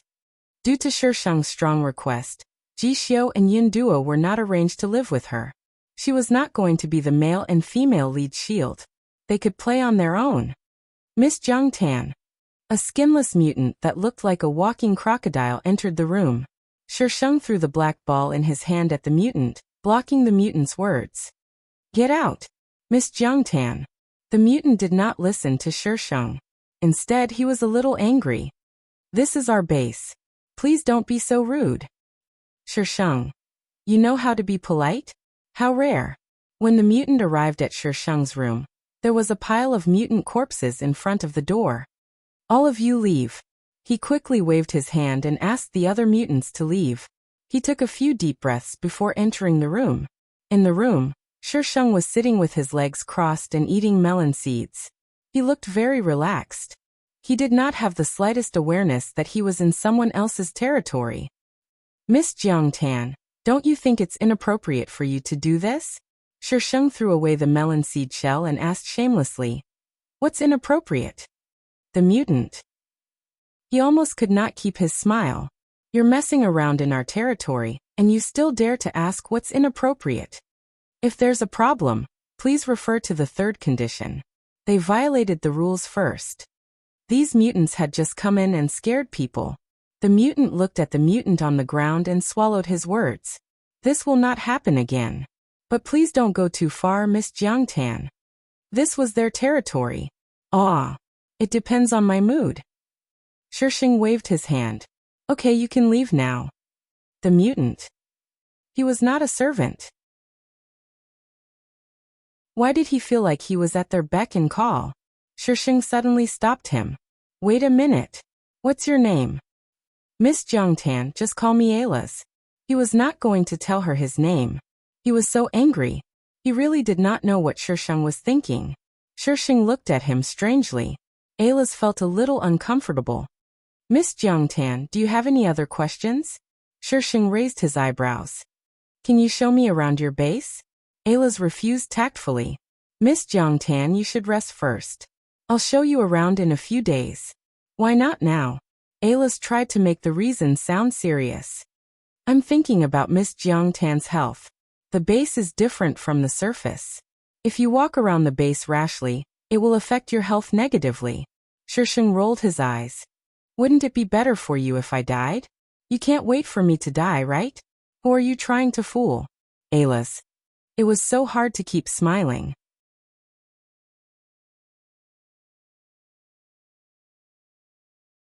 Chapter 1362. Arius didn't bring Shisheng around the base, so Shisheng ran out on her own. Arius was afraid that she would cause trouble in the base, so he sent a small team of humanoid xenogeneics to follow her. Shisheng said that she was going to visit, but in fact, she was just going to walk straight ahead. She didn't need to introduce herself, because she didn't care about where it was. Sir, what is she doing? The group of xenogeneics did not understand. They gathered in front of the big holographic screen, and watched the people inside patrol. Arius didn't know either. He didn't want to see her at all.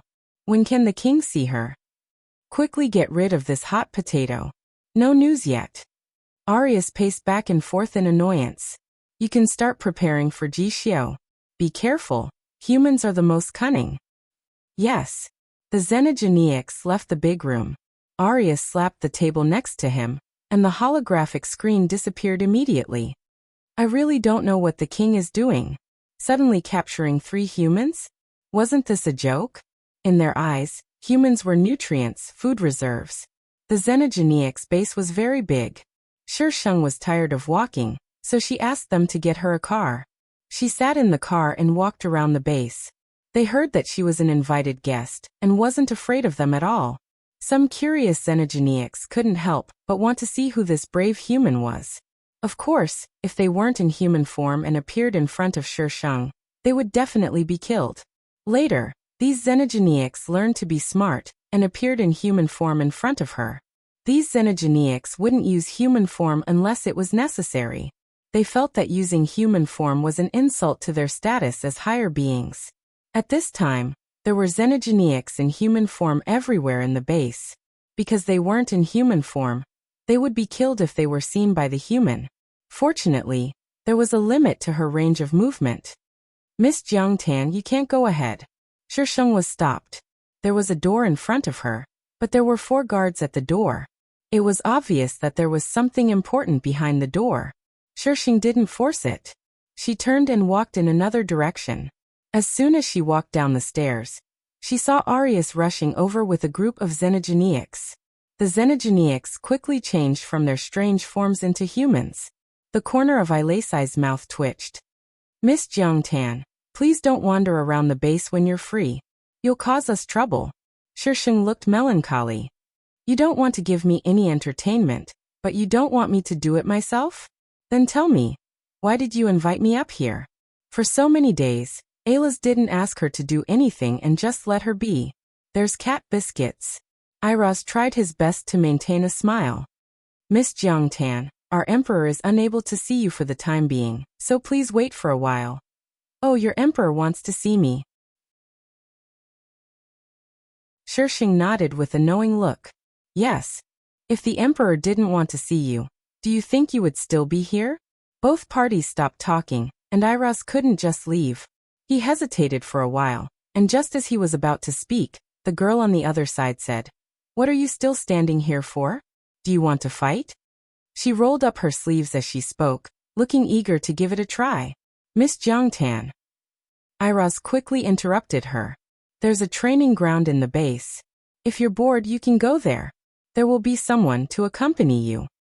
Shang pursed his lips. No, you're too weak. One of the mutants behind Shang came forward and whispered something in Iras's ear. Iras's expression turned ugly.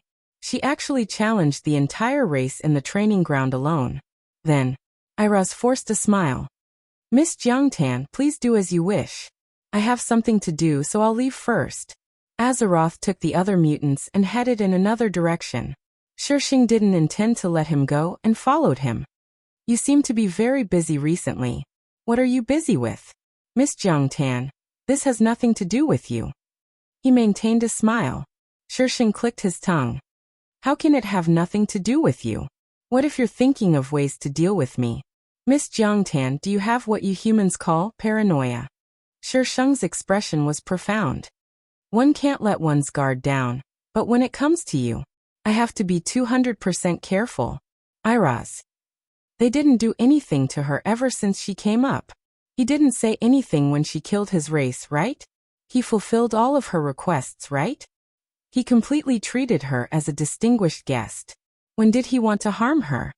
Hey, I have something to discuss with you. Iras suppressed his rising anger. Miss Jiangtan, please go ahead. Shang smiled brightly. Let me pilot your fighter. Iras's expression darkened, and he said sarcastically, Miss Jiangtan, do you want to pilot our battleship? Shang nodded as if he didn't hear the sarcasm.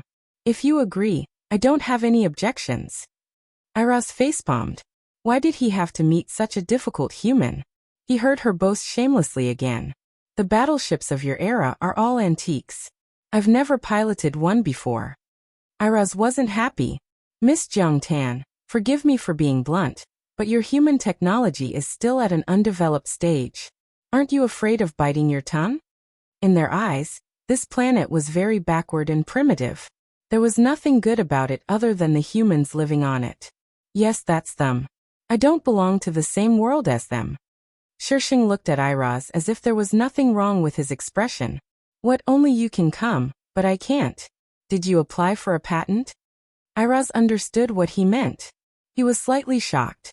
No wonder the Emperor said not to offend her. No wonder she was so powerful. The Emperor. Are you coming out to deal with this disaster or not? He sighed. I'll make the arrangements. Iras didn't dare to arrange a battleship for Shang. He only arranged for a fighter with a professional pilot. But when he was done, he heard that Shi Sheng had driven the fighter out of the city and into the human world outside to show off. He was about to be bombarded with all kinds of complaints. It was already a few days later when Shi Sheng returned. She brought back a bunch of human things. Iroz wanted to kick her out of the plane. I say, why didn't you conquer the outside world too? Shi Sheng jumped down from the fighter, like a queen returning from a tour of her territory. Iroz, this is our business. You don't have to worry about it. Ai Lai put on a smile and said word by word. Miss Jiang Tan, His Majesty wants to see you. Shi Sheng brushed her messy hair. I'm tired. I want to rest. You want to see him? I have a temper too. I have a temper too. I won't see you. Iroz watched as Shi Sheng swaggered toward her resting area. He felt uncomfortable. Why did it feel like a turtle dove had taken over a magpie's nest?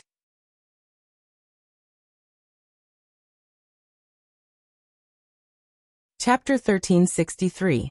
Shi Sheng went back to her room and fell asleep immediately. That king wanted to see her. Just wait. Arius brought people to her room and found that the door couldn't be opened. They asked the other mutants and found that they hadn't entered her room in a long time. She didn't allow anyone to enter. To be honest, they had dominated this planet for so many years, but they had never met such an arrogant and powerful human. Of course, they would never admit that they were weak.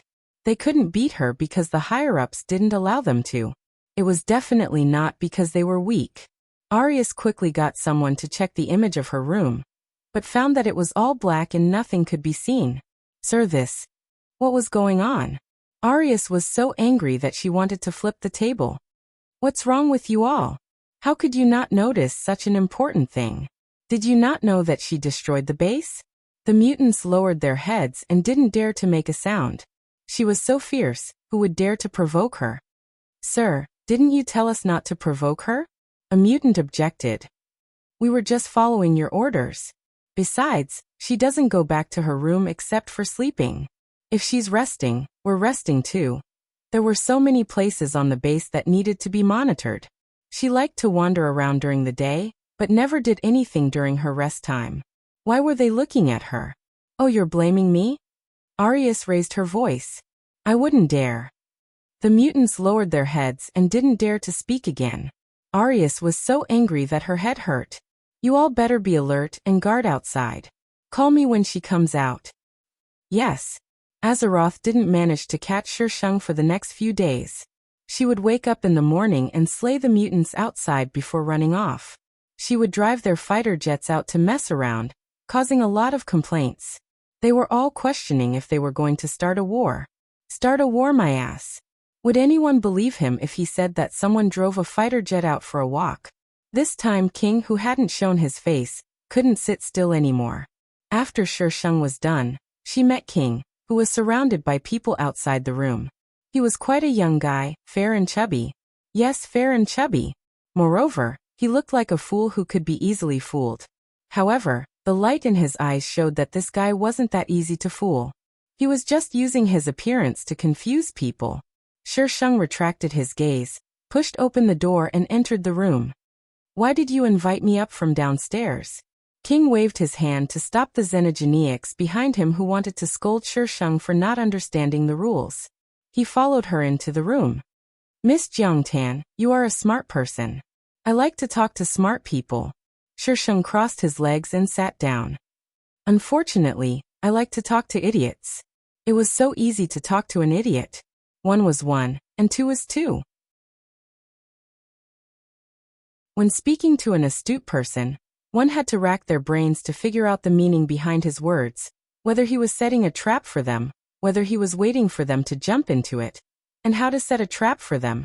Just thinking about it made him tired. It would be faster to spar with an idiot. The Emperor smiled with his simple and honest face. Miss Jiangtan, I want to talk to you about cooperation. Cooperate? Shi Sheng clicked his tongue and said, people who walk different paths can't make plans together. I'm not interested. Miss Jiangtan, if you don't listen, how would you know that your Tao is different? You and I look different. Emperor. She was indeed as annoying as Ayla said. The Emperor was the Emperor after all. Even if it was awkward, he had to force the conversation. Ahem, Miss Jiangtan, we are preparing to launch a general attack on the humans outside. We want to invite you to be the chief commander of the Northwest. Are you interested? Shisheng propped his chin up. Do you know why I came up here? The emperor was very sincere. Miss Jiangtan, why don't you tell me? I don't want to talk about it. Emperor. If you don't want to talk about it, why did you ask? Shisheng could drive people crazy when he was being mean. The emperor couldn't say anything more after a few sentences. Miss Jiangtan, I'll give you one night to think about it. You should know that this is my territory. Shisheng added sarcastically. You can make decisions in your territory. That's great. Emperor. The emperor left the room angrily. Ayla's was waiting outside. Seeing the emperor's expression, she guessed that he must have been angered by her. He'd better pretend that he didn't see anything, in case the fire burned him. Around 3 o'clock in the morning, Shisheng was woken up by strange noises. It sounded like something was scratching the metal wall above his head. There were rats in the base. Shisheng turned the light on and stared at the ceiling. Knock, knock, knock. Jiangtan. Jiangtan, are you down there? Shisheng narrowed his eyes. The female lead? How did she get here? She was busy investigating the base, and didn't pay much attention to the male and female leads.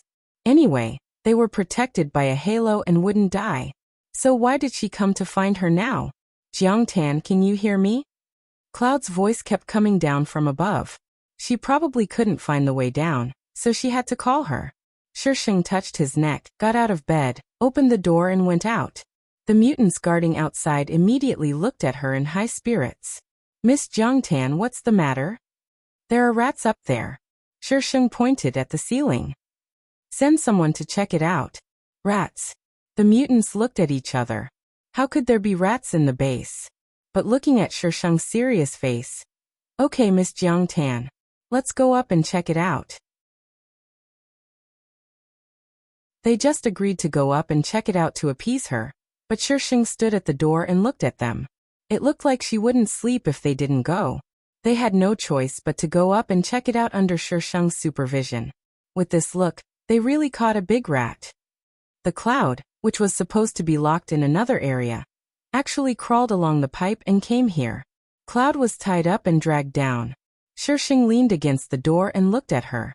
She seemed to have lost a lot of weight and looked haggard. It was obvious that she had been tortured badly. Jiangtan, you. Cloud was angry and anxious. She was in cahoots with the mutants. Hearing the news, Ayla's hurried over. What happened? The mutant reported the time to Ayla's. He looked at Shisheng with a strange look. He didn't believe that she didn't know who was up there. This woman was really cruel. But judging from her attitude, it was not surprising that she wouldn't help them. Jiangtan, how can you help them? They are executioners. Do you think they will treat you well? Cloud finally said a complete sentence. Shisheng laughed arrogantly. Why do I need them to treat me well? Take her down. Ayla's hurriedly ordered. Lock her up. If she runs again, you don't have to see me. Yes. Jiangtan. She twisted her body and shouted anxiously. Jiangtan, I am Cloud. Have you forgotten? I am Cloud. Shisheng narrowed his eyes and smiled. His voice slowly spread through the tunnel. If you weren't Cloud, I might not have let them catch you. The original owner wanted to kill you, so she naturally had to complete the task. After all, she was a professional player. ## looking for a monthly ticket today. # the double is starting. Little cuties. How about 5,000 monthly votes? Little cuties who have food in hand vote.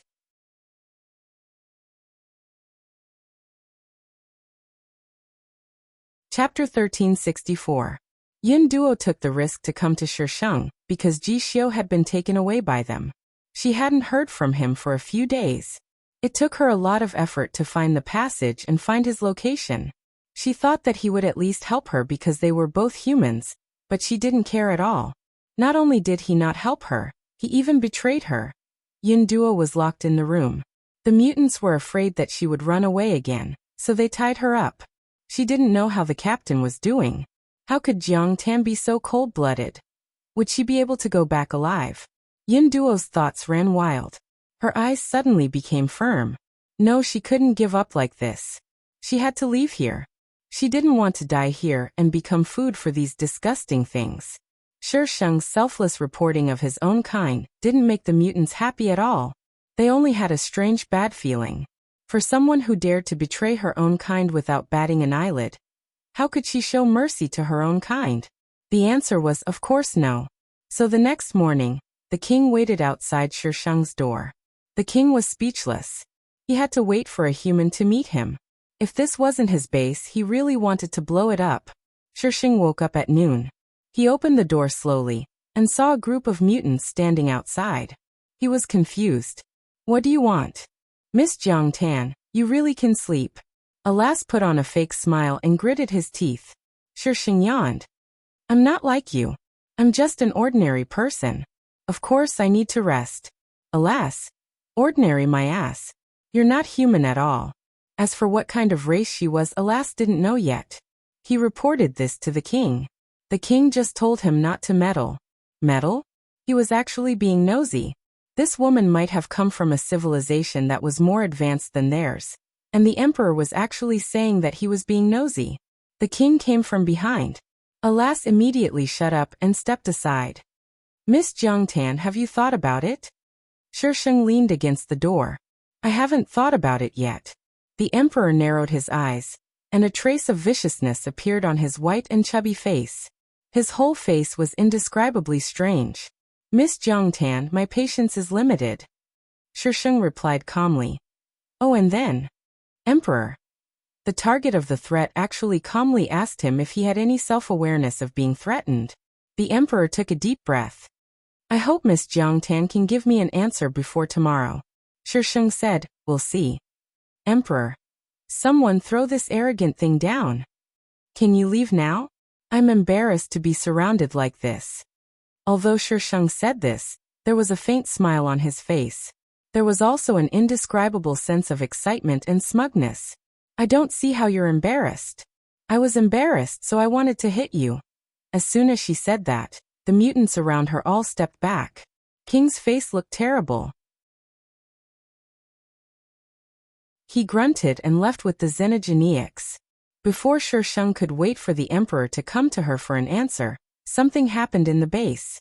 There was a sudden explosion in the base 2 zones away from her, and the entire base was ringing with alarms. Judging from the situation, the male lead must have done something. The mutants in the base went to encircle the male lead, so Shi Sheng had fewer people guarding the base. She quickly killed those mutants and started to do something big. The base was so big that it was impossible to blow it up all at once. She wasn't omnipotent. That was why she had wasted so much time on this. If she didn't blow it up now, when would she? Shi Sheng stepped on the iron sword and rose into the sky above the base. There were many spaceships on the base. When they saw an unknown object, they immediately started to attack. Shi Sheng threw energy balls at the spaceships and started to make hand seals. Ding! Target found. Shi Sheng's mouth twitched. What the hell? Shi Sheng took out the tablet and looked at it. Mu Bai, who was originally gray, had turned red. Why did it appear at this time?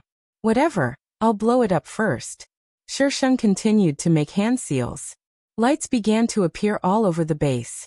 She placed energy balls in every place. Now she could use these small arrays to throw the energy balls up. When they landed, they would definitely explode. Boom. The explosion sounded like thunder. It came from the center of the base and quickly spread to the surroundings. With the loud explosion, the base began to collapse. Looking from above, it was a shocking scene to see a huge object being blown up. The parts that weren't blown up fell to the ground.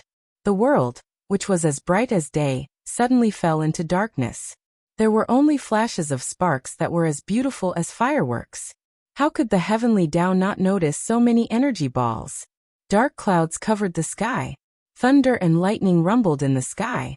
Purple lightning crackled and struck the base. The base, which was about to be destroyed, couldn't bear the weight of the heavenly lightning and fell from the sky. Shi Sheng ran away quickly after sneaking out of the base. She didn't want to be burned to ashes. Mu Bai didn't expect to see the base being blown up as soon as he arrived. He didn't need to guess to know who did this. Other than that woman who didn't follow the rules, who else could have done this? He'd originally planned to wait for the Emperor of the Mutants to trick Shang into coming to the base before making his move. Who knew she'd set up an obstacle, causing him to be late in coming over? Calm down. Anyway, she had done this many times. There was nothing to be surprised about. As a gentleman who had seen the world, he had to be calm and elegant. Mu Bai forced himself to mentally prepare himself. Then he started to run outside. If he didn't run now, he would be buried with this thing. The ground kept shaking and tilting in one direction. He was about to fall. Mu Bai quickly found the war reserves in each area. However, the door was locked. Mu Bai tried to open it. His body was also a mutant and his position was not low. He should be able to open it. Genes don't match. A big red cross on the screen slapped Mu Bai's face hard. What the hell? Mu Bai was so angry that he tore down the door violently and rushed into the war reserves. The explosion in the distance was getting louder. Mu Bai didn't dare to delay. He rushed to the control room, opened the door, and boarded a fighter jet. Before he could start the engine, someone jumped up and pointed a gun at his head. He threatened in a low voice, "Don't move. Otherwise, I'll shoot you." Mu Bai. He glanced at the person who pointed a gun at him. He was wondering who had the guts to do this. It was the male and female leads of this world. Shang threatened him. Forget it. How dare you threaten him? You must be tired of living. Mu Bai didn't move. Ji Xiu saw that he was being obedient and immediately reached out to pull the cloud below. Mu Bai took advantage of the moment when he glanced over and snatched the gun from his hand. Then he jumped off the fighter jet and went straight to another fighter jet. Ji Xiu and the rest didn't know how to pilot such a fighter jet. Asterisk 5,000 monthly votes in advance to highlight the main points. Are you sure you don't want to vote? Vote for the monthly votes. You're tuning in to the Earbook Haven YouTube channel. Don't forget to subscribe and join us on this journey to catch the most captivating stories.